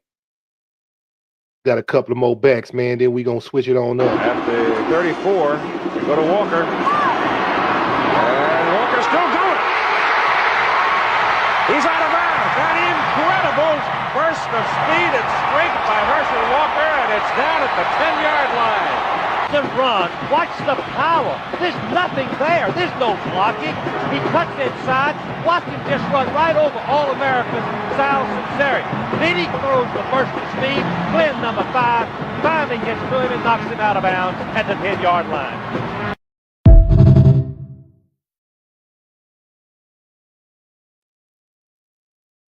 Yeah, man, Herschel Walker was a bad man. Cowboys drafted Herschel Walker, top running back in the draft, and the rest was history, man. They traded him.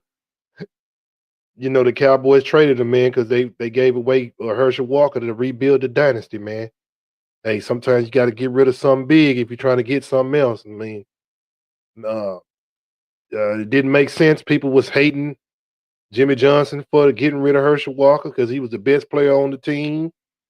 You know, but just think about it. If you can't win with the guy and he's best player on the team, you got to do something to get some better players in. But hey, man, that's just part of the game. Let's get to some more running backs. For Vince Young at the 11. They're 2 of 9 on conversions. Here's the handoff to Chris Johnson. Johnson hurtling. Watch out! Johnson again puts it back. Touchdown, Tennessee! Woo! 89 yards. Watch yet another missed tackle for Jacksonville right there. He just steps out of the tackle of Brian Russell and it's off to the races. And when you get out there, because there's just too much space and too little ground to work with for defenders to get a piece of him. And Chris Johnson is tired.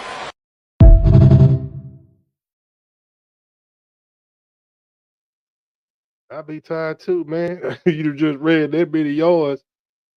But CJ, man, hey, that speed 99 on the game. Speed was 99 on man. His speed was 99 for real. Chris Johnson, man. Shout out to CJ, man. I'm one of the underrated fast backs in the game.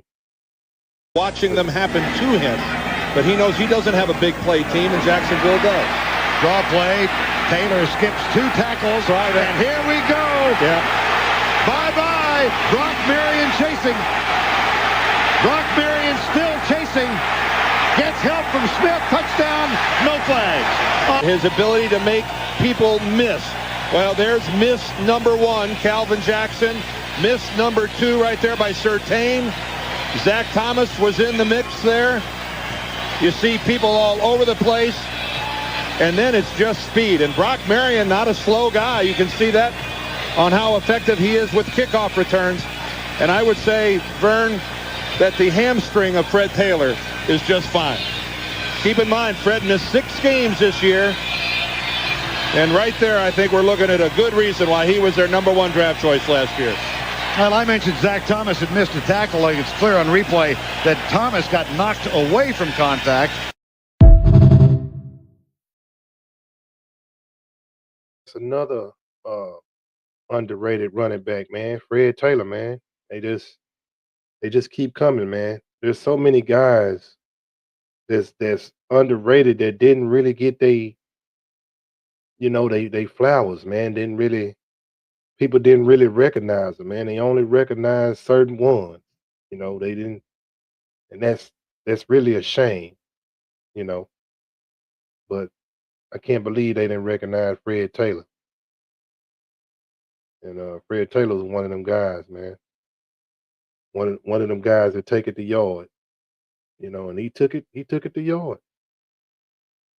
You can't really deny a player, man, when he got attributes like that, man.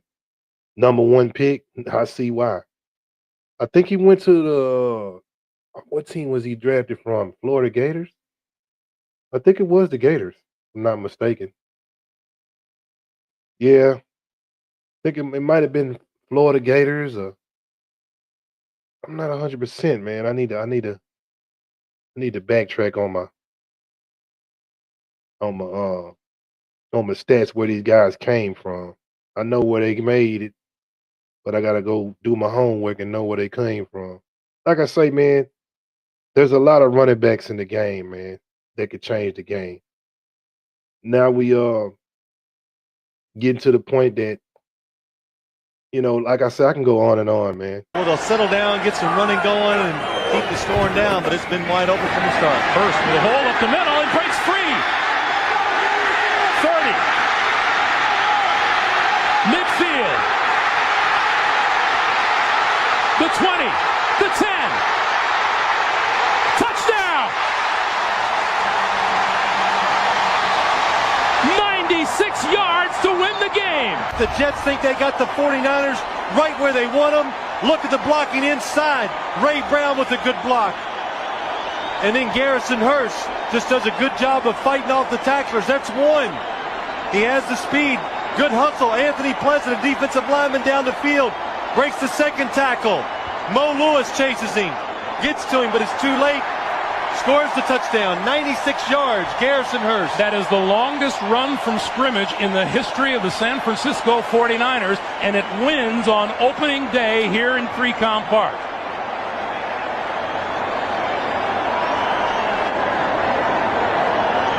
Garrison Hurst goes 96 yards here in overtime.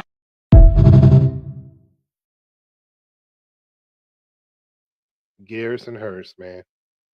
Took it to the house, man. Now 49ers, man, had some good running backs, man.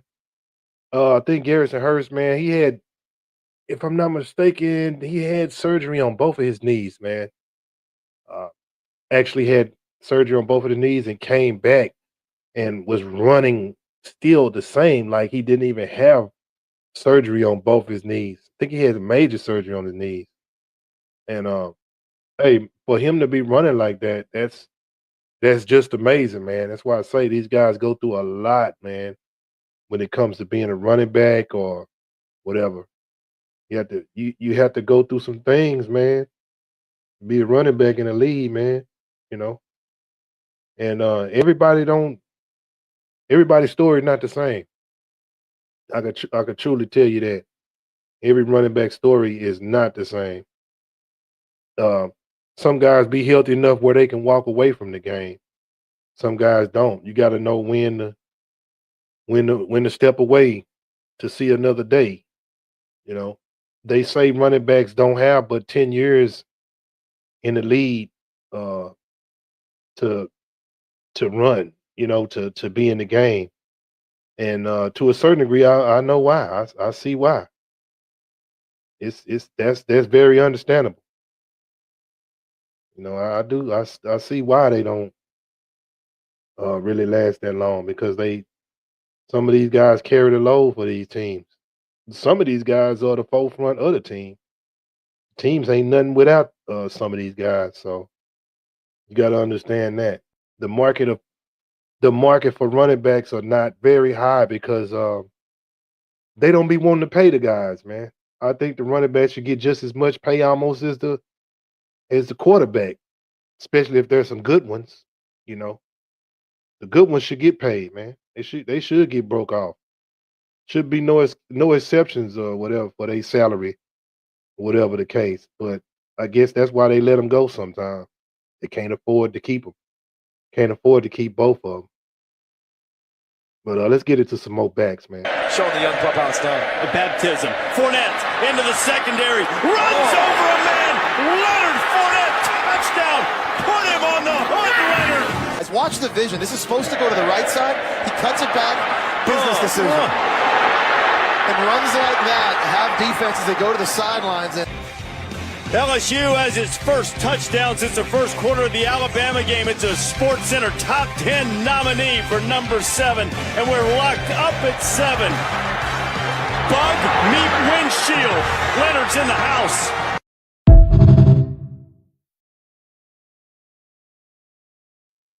Yeah, Leonard Fournette broke records at LSU, man. Good running back out of the draft, man. Just a lot of carries caught up with him. Big running back, though. Big guy. I mean, I was expecting him to turn out to be a great running back in the NFL. It's just all those carries and injuries, man. They caught up with him, man. Notice how I'm saying these injuries, man. Running backs go through a lot, man. That's why I say notice I'm saying injuries, because these dudes be going through it, bro. Let's get to some more running backs.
Yeah, Marshawn Lynch is just one of them dudes from the hood, man, that was playing football, man, and made it, and he run hard, man.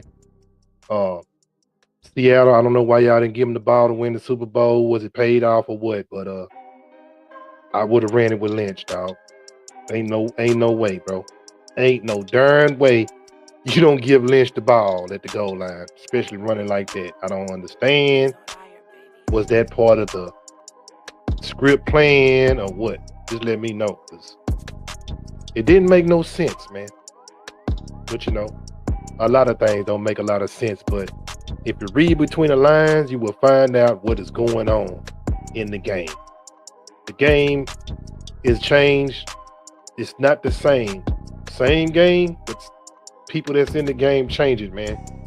rules and regulation has been bent. You know. But yeah, Marshawn Lynch was that dude, man. They say he used to eat Skittles on the sideline. Skittles before every game and just run hard, man. I love Skittles too, man. I like Skittles, man. Skittles and gummy bears, man. Eat a pack of gummy bears, man. I might just run through a brick wall, man. You know, everybody got their little niche, their little treat. You know what I'm saying? They little treat that make them unique. You know what I'm saying? In the game, everybody got their little whatever.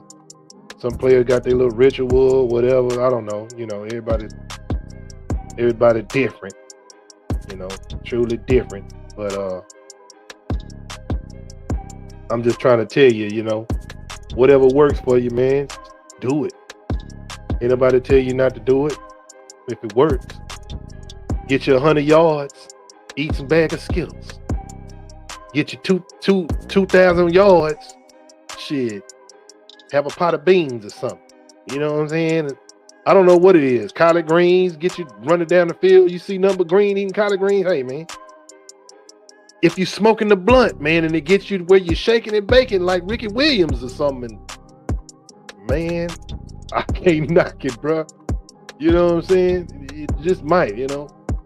I know the NFL, man, they run tests on players when it comes to supplements and drugs and all that, man. But candy or something, shoot, candy is a drug too. It's a legal drug, just not over the counter or nothing. It's just in the store you can buy it because it's sugar. But that's another story. Barry Sanders at Oklahoma State. Now that was something special. In 1988, this young man out of Wichita, Kansas, put together the single greatest season in college football history. Running behind that Cowboy offensive line, Sanders was a blur, racking up over 2,600 rushing yards and an eye-popping 37 touchdowns in just 11 games. He could stop on a dime, cut like a jackrabbit, and leave defenders grabbing at air. That season earned him the Heisman Trophy in a landslide, and folks are still talking about his 222-yard, 5-touchdown performance in the Holiday Bowl. Barry Sanders didn't just play the game, he rewrote the record books. And my, oh my, it was a joy to watch.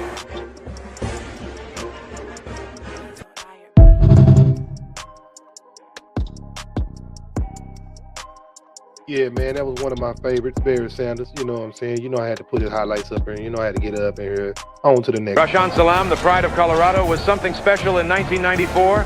This young man from San Diego burst onto the national scene like a freight train in the Buffalo's backfield, running with power, finesse, and oh, what a vision he had. At 6'1" and 215 pounds, Salam could plow through defenses, but it was his breakaway speed that left opponents grasping at thin air. He racked up an astounding 2,055 yards on the ground, becoming just the 4th player in NCAA history to rush for over 2,000 yards in a single season. And folks, he didn't stop there. He punched it into the end zone 24 times that year. Colorado rode his broad shoulders to a Fiesta Bowl appearance, and Rashaan was rewarded with college football's highest honor, the Heisman Trophy. An unforgettable season for a remarkable player. He was truly one of the all-time greats in the college game.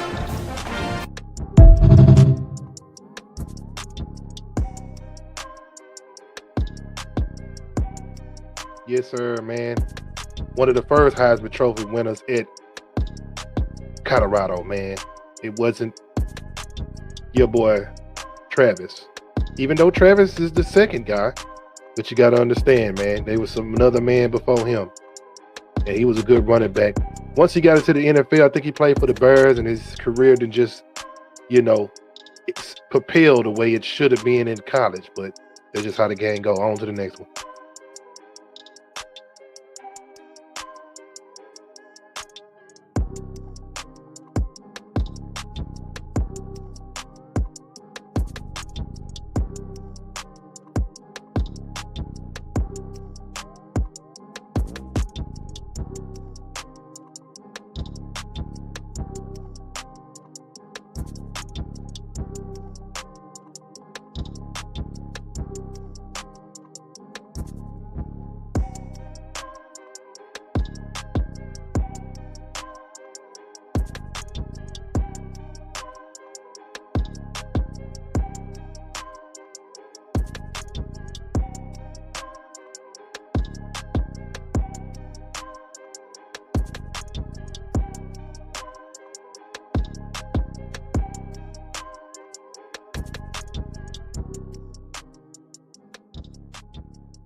Keys on iron, baby.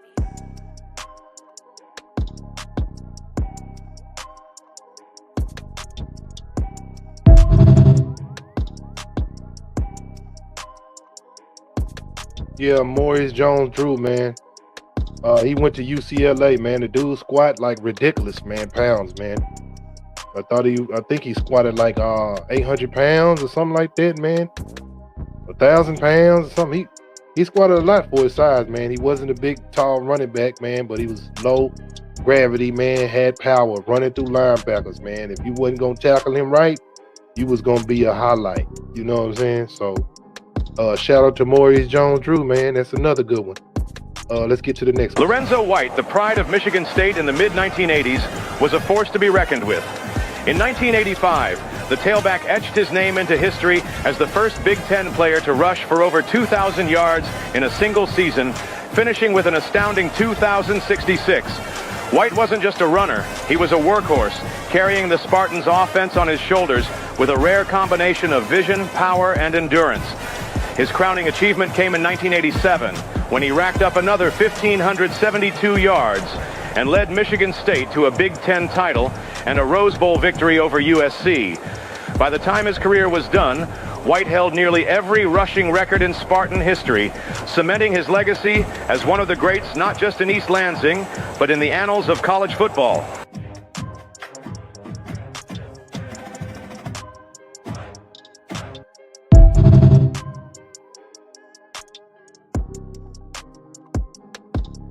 Yeah, Lorenzo Wright, he was all right. Now that's something I didn't even know right there. You know, I didn't even know, they had a guy like him, man. That's something to know right there. Man, I learned a little history myself. Didn't even know nothing about that guy. I just pulled that little rabbit out of the hat. Didn't even know that. You know what I'm saying? But Michigan State had a good running back. It wasn't just Le'Veon Bell. It wasn't just Bell. This guy here was breaking records before he even got there.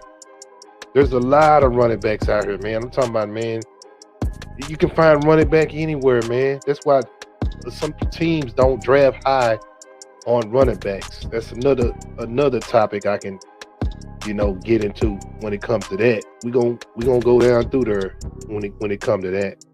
But let's get into another one. Archie Griffin, the pride of Ohio State, is still the only player in college football history to claim 2 Heisman trophies, a feat that speaks to his unmatched consistency and dominance. From 1972 to 1975, Griffin racked up 5,589 rushing yards, set an NCAA record with 31 consecutive 100-yard games, and became the engine behind Woody Hayes' powerhouse Buckeye teams. During his 4 seasons, Griffin led Ohio State to 4 Big Ten titles and 4 Rose Bowl appearances, becoming the centerpiece of one of the greatest runs in college football history.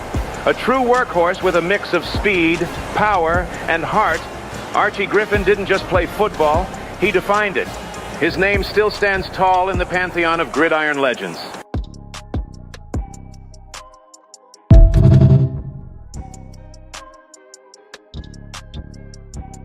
And that was some history I didn't know right there. He's a legend. And that broke a record. That he actually broke records that I never knew in Ohio State. Man, Ohio State had some good ones, man. Zeke Elliott, your boy Eddie George. You know what I'm saying? They had a lot of good Ohio State running backs and stuff like that, man. I mean, Ohio State is a good school, man, when it comes to receivers and running backs and stuff like that. They truly have guys like that. It's known to have dudes like that, man, when it comes to that caliber kind of college. He won number 45, man. Ain't nobody been wearing 45 playing running back like that. Nobody wants them numbers. Everybody wants single digit number now. They ain't trying to wear no 45s, stuff like that, man. You may well throw that away, man. You know what I'm saying? Throw that 45 away. Let's get to another running back, man, Mr. Consistent.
Yeah, Emmitt Smith, man, man.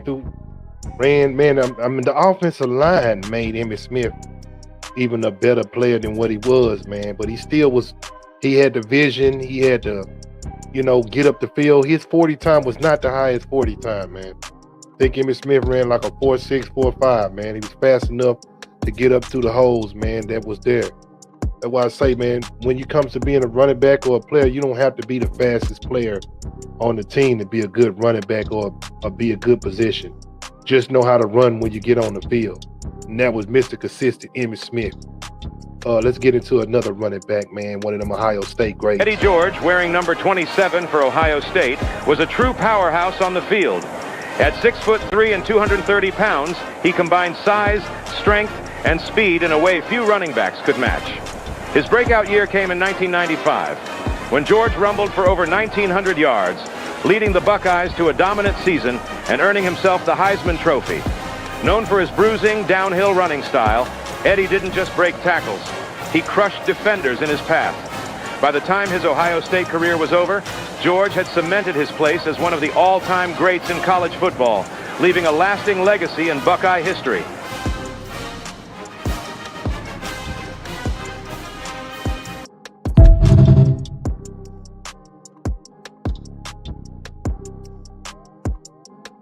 Yes, sir, man. Eddie George was a big running back, but hey, man, he made things look small. Wasn't too big of a job for him, man. Eddie George was considered a great, man. I think he, if I'm not mistaken, Eddie George and Herschel Walker, man. People laughed at them dudes, man, but I think Herschel Walker definitely they took ballet. And ballet made them have pretty good balance running the ball, man. All these different skills and different things you do off the field can make you be, better than what you really are, man. Ain't nothing wrong with doing some different things to make your skills better. I don't see nothing wrong with that at all, But some people laugh at that and like, hey, he's doing ballet, man. Dude up here dancing with tights on, man. What's wrong with this guy, man? Know what I'm saying? But that's my running backs for now, man. I can go on for days. There's so many running backs. I just ended it with Eddie George, man. Like I say, man, there's so many running backs I can go on and on and on and on. But now we're going to get into the part of the show, where we gonna tap into the future a little bit. Let's tap into the future, man. Real quick on some of these draft picks, man. Some of the running backs. Since we own the running back situation, let's tap into the future a little bit. We got top running back.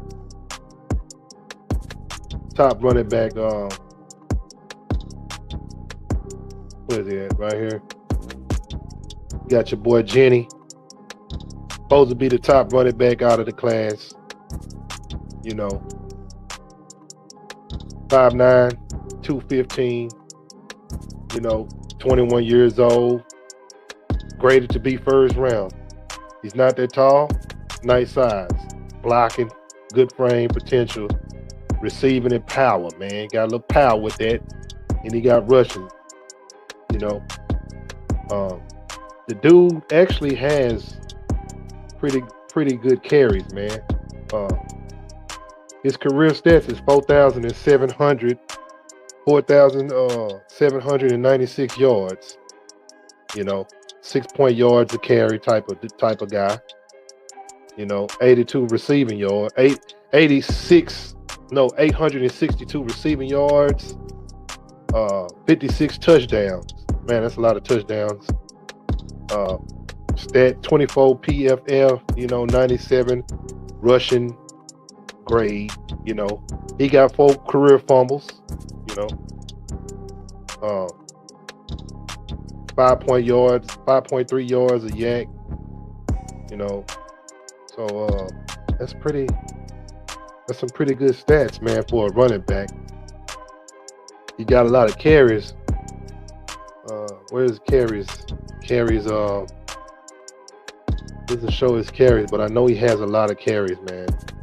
Those carries add up. But those carries add up. 4,000 yards. It definitely had a lot of carries. Let's move on to the next running back. Omar Hampton from UNC, 6'2", 220. Nice side running back. Depends on what he runs in the 40, his grade and stuff. He actually had 9,000 yards.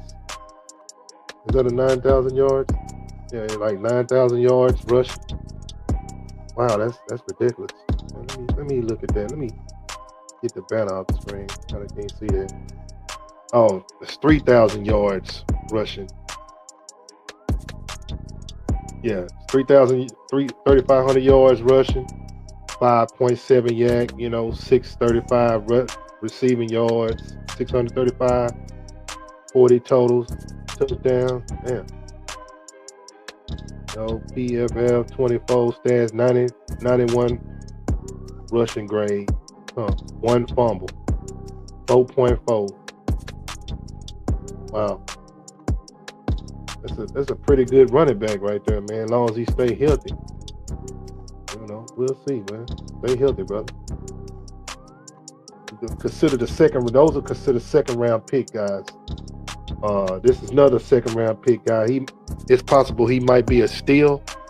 This dude right here, nobody really talking about it, but he possibly got a steal, depending on what his 40 time and stuff like that is. Got 2,700 yards, 5.5 yards carried. 240 receiving yards, you know what I'm saying? 32 touchdowns, you know what I'm saying? 24, 87 rushing grade, you know what I'm saying? He got no fumbles. He has not put the ball on the ground. So that is a plus. I love to see that. He's 21 years old, 6'2", 225, nice size guy. Caleb Johnson, man. It's a dude to look out for right there. So somebody put a star by him. Caleb Johnson. Next running back, Travion Henderson. 208 pound, 5'10", mid-grade, second round pick. Green and rushing, power, got a little yellow in it, you know what I'm saying? He good on the blocking, decent frame, receiving potential, career 3,700 yards, 6.4 yak. Receiving yards, almost 1,000 yards receiving. Pretty good back. Out of the backfield, all around back. There you go, right there. That's one of your all around purpose type of backs right there. 91 rushing grade, 0 fumbles. He don't have any fumbles. 4.6 yak, you know what I'm saying? 33 MTM. That's pretty good back, dude. Pretty good. Might be a sleeper, another sleeper dude out of the backfield. Good running back right there. Okay. We got another grade on the running back right here. You know what I'm saying? 20 years old, rushing, yep. 2,400 yards, 500 yards, yak. 300 yards receiving. 91 rushing grade. It's pretty good. He got 4 fumbles. Okay, he didn't put the ball on the ground. Got to see what's going on. He carrying the ball right or what? Got to fix that. Ain't put the ball on the ground, sir. 5'11", 200. That's about an average size guy. Let's get to the next good. Second round pick. 5'11", David McNeil. Okay, he all green. Everything he got is green. He got 1 fumble, and he got 4,000 yards, career yards. So he probably been playing 4 years, maybe got 1,000 yards a year. 91 grade, 1 fumble. That ain't bad, man. 700 yards receiving. That's pretty good, man. It's a pretty good back right here. 5'11", 215, 21 years old, man. Second round pick might be a steal. Might be a real steal, you know what I'm saying? DJ Giddens, okay. Power, a little bit power in the yellow, 3,000 yards. He got fumbled the ball 2 times.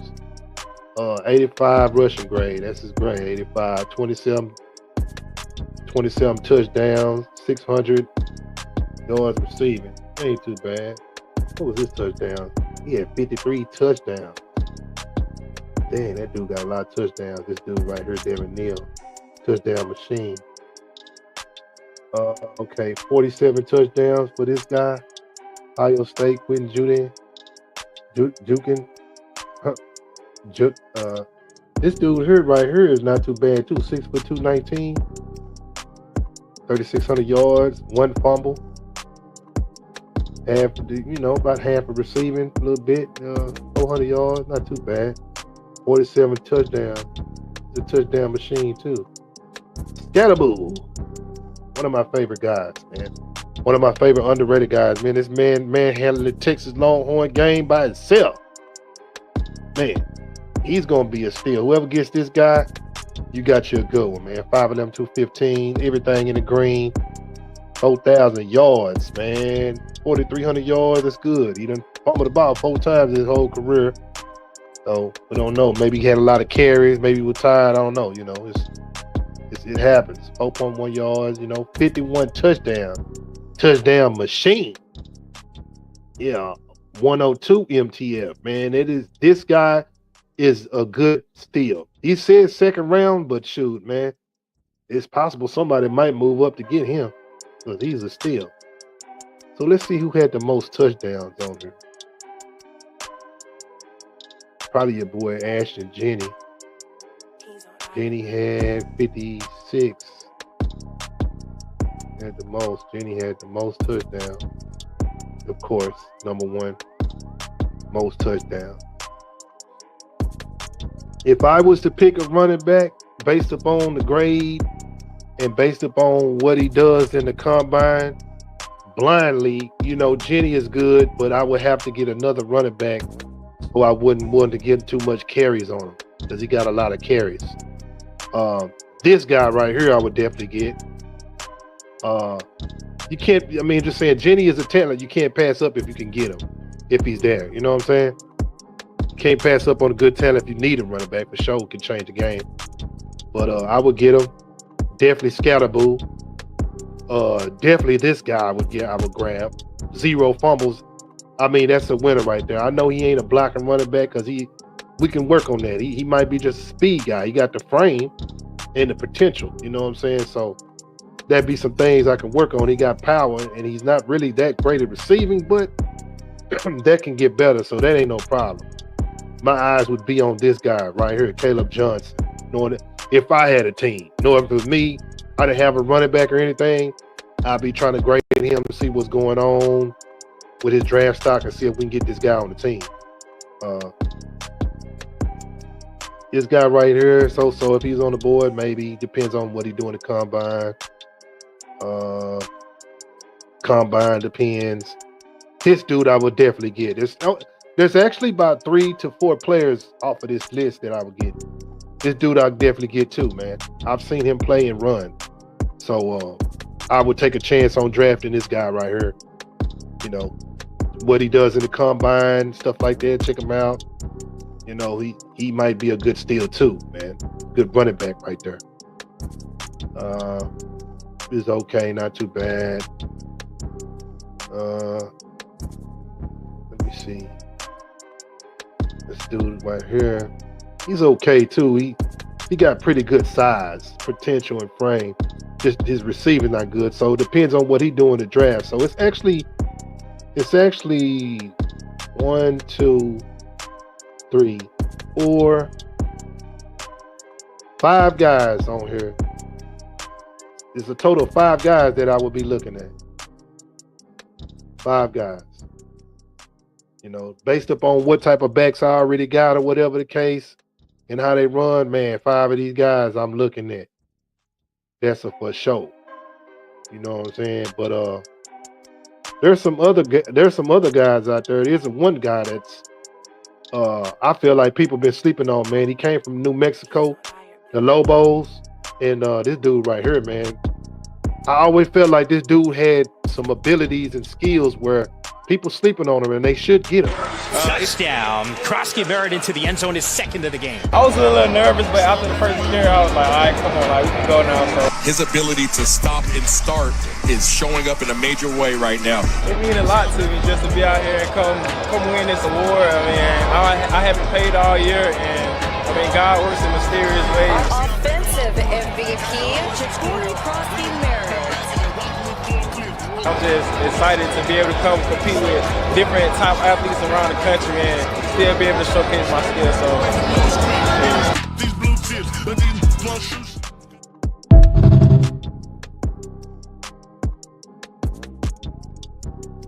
Yeah, man, Crosby Merritt, man, from New Mexico, Lobos, he transferred to Arizona, man. I was wondering, I started looking at that team, New Mexico, and I'm like, man, what happened to that running back, man, Crosby Merritt? He was like, oh, he transferred. I'm like, dang, that dude was good, but Lobos got that pretty good quarterback over there, too.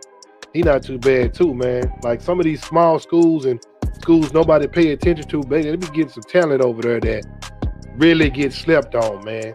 And that right there was just tapping into the future, and we didn't tap in. So those are the running backs I feel in the draft that might make a splash on whatever team they land based upon how they do it good in the combine.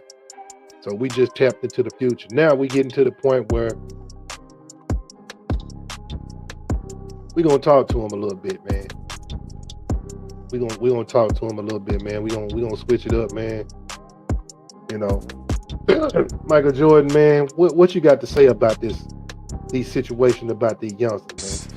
You get paid off of potential. A rock star, you have to be good. You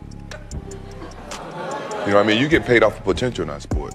Oh, really? Yeah, because every game it's about the potential. Well, even then, if you come in now, most of our young kids come in now. We don't know how great they're going to be, but yet they got 5-year guaranteed, millions of dollars, admirations of many. But don't you think that's partly because of you? Partly interpreted totally wrong. And I would say that with straighten me out. I will straighten you out, so you got a problem. Yeah, but let me say this one thing. No, let him straighten me out first. Why? See why? I mean, he dominates everything. No, I want you to tell me why. The reason is that when you look back in our era, yeah, you know, Michael Jordan, the Magic Johnsons, Larry Bird, Charles Barkley's, we earned what we got. That means when the corporate people came back, and I don't mean to demean the young kids, because I think it's something that they have to learn, and hopefully they will learn that, is that when the corporate America came to us, we had a game that could validate their admiration and sponsorship and all that, yeah. Now they get that before they play one game. Yeah. So you're rolling the dice to see if this kid's ever going to be good or not. Yeah. So in essence, you're paying the kid off of potential. Yeah. That he may be great. You don't think that's good?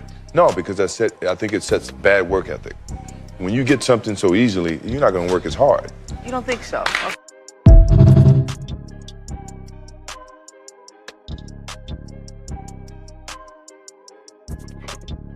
Yeah, talk to him, Mike, man. That's facts, man.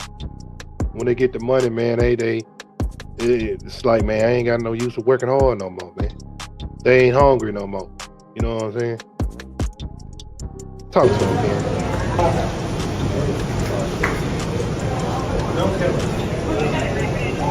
Right there! Boom! Ooh, I love it. Not to bring up old, but this is to my point. John Morant, Kadarius Toney, Rasheed Rice. That's how you protect the bag. You are who you are. He is obviously identified and said, ooh, it's a lot going on right now. I got you, bro. Yeah. Subtle. I'm gonna take this. And this ain't for you to be like, bro, nah, hell nah, bro, fuck that, bro. I'm drinking. We just won the Eastern Conference. Hey, come on back here. It'll be back that way. Everything ain't for everybody to see. You see what I'm saying? Mm-hmm. And that's an OG move. That was player too. You dig what I'm saying? Yeah. So for all y'all people who have access to players, or as I consider bags, the bag. Like, bro, this is doing your job. Yeah. This is fucking image control. That is image control, very much so. This is why you need other people to be thinking while you're not thinking or we're not thinking about that. You see what I'm saying? Hey, bro, you're hot right now, bro. I got you, Dad. I got you. Look, come on. I got you. Come on. Matter of fact, handle that. I got 3 more back here for you.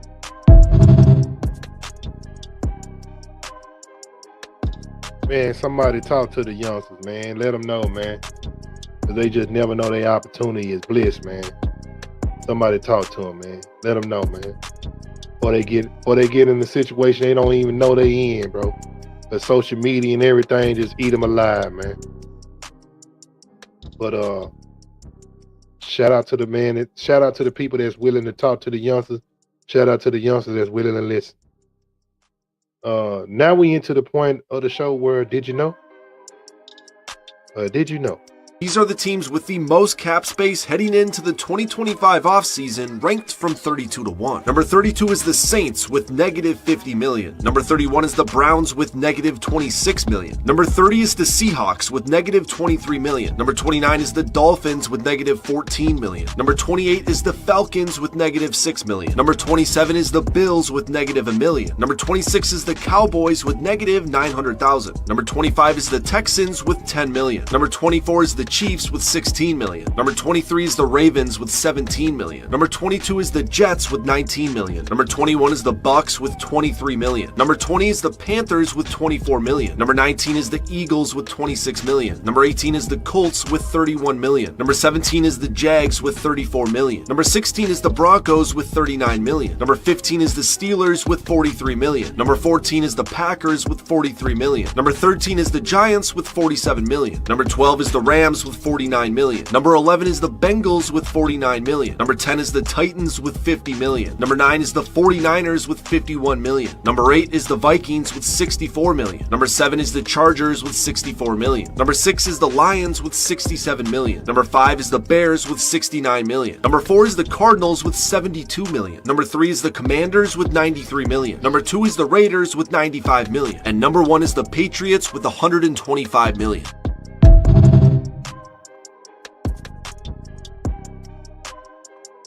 Man, those teams have a lot of money to do something with, especially at the end.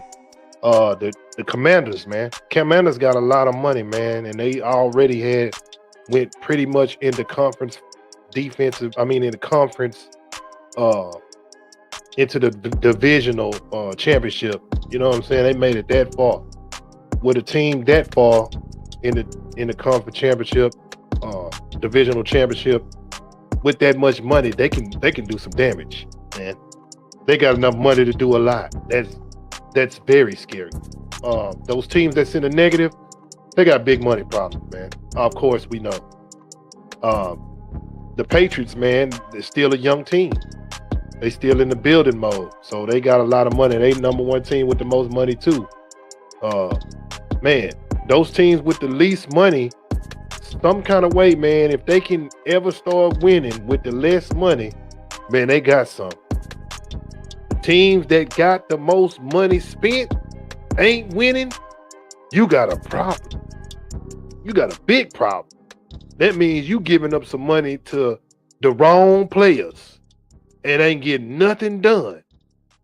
That is bad business, sir.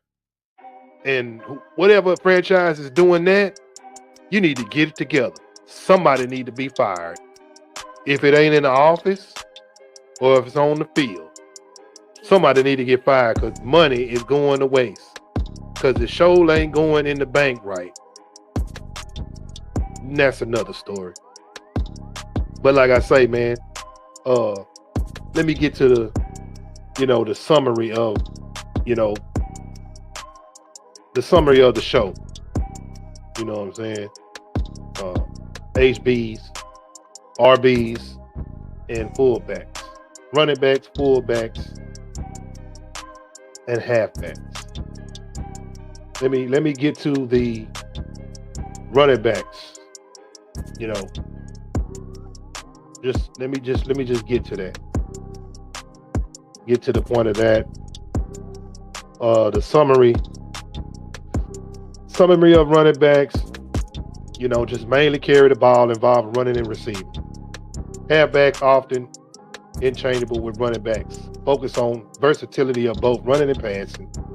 Fullback primary block, occasionally carry the ball. usually larger and strong. Understanding these positions in grasping the dynamics of offensive strategies in football, as each player contributes uniquely to the team's performance. And yes, that is the show of the running backs. Man, I appreciate y'all coming out tonight. And I know I went over the time because I could have been forever with these running backs, but y'all forgive me. You know what I'm saying? It gets better with time. Follow me as I follow my Heavenly Father. And man, I'm out of here.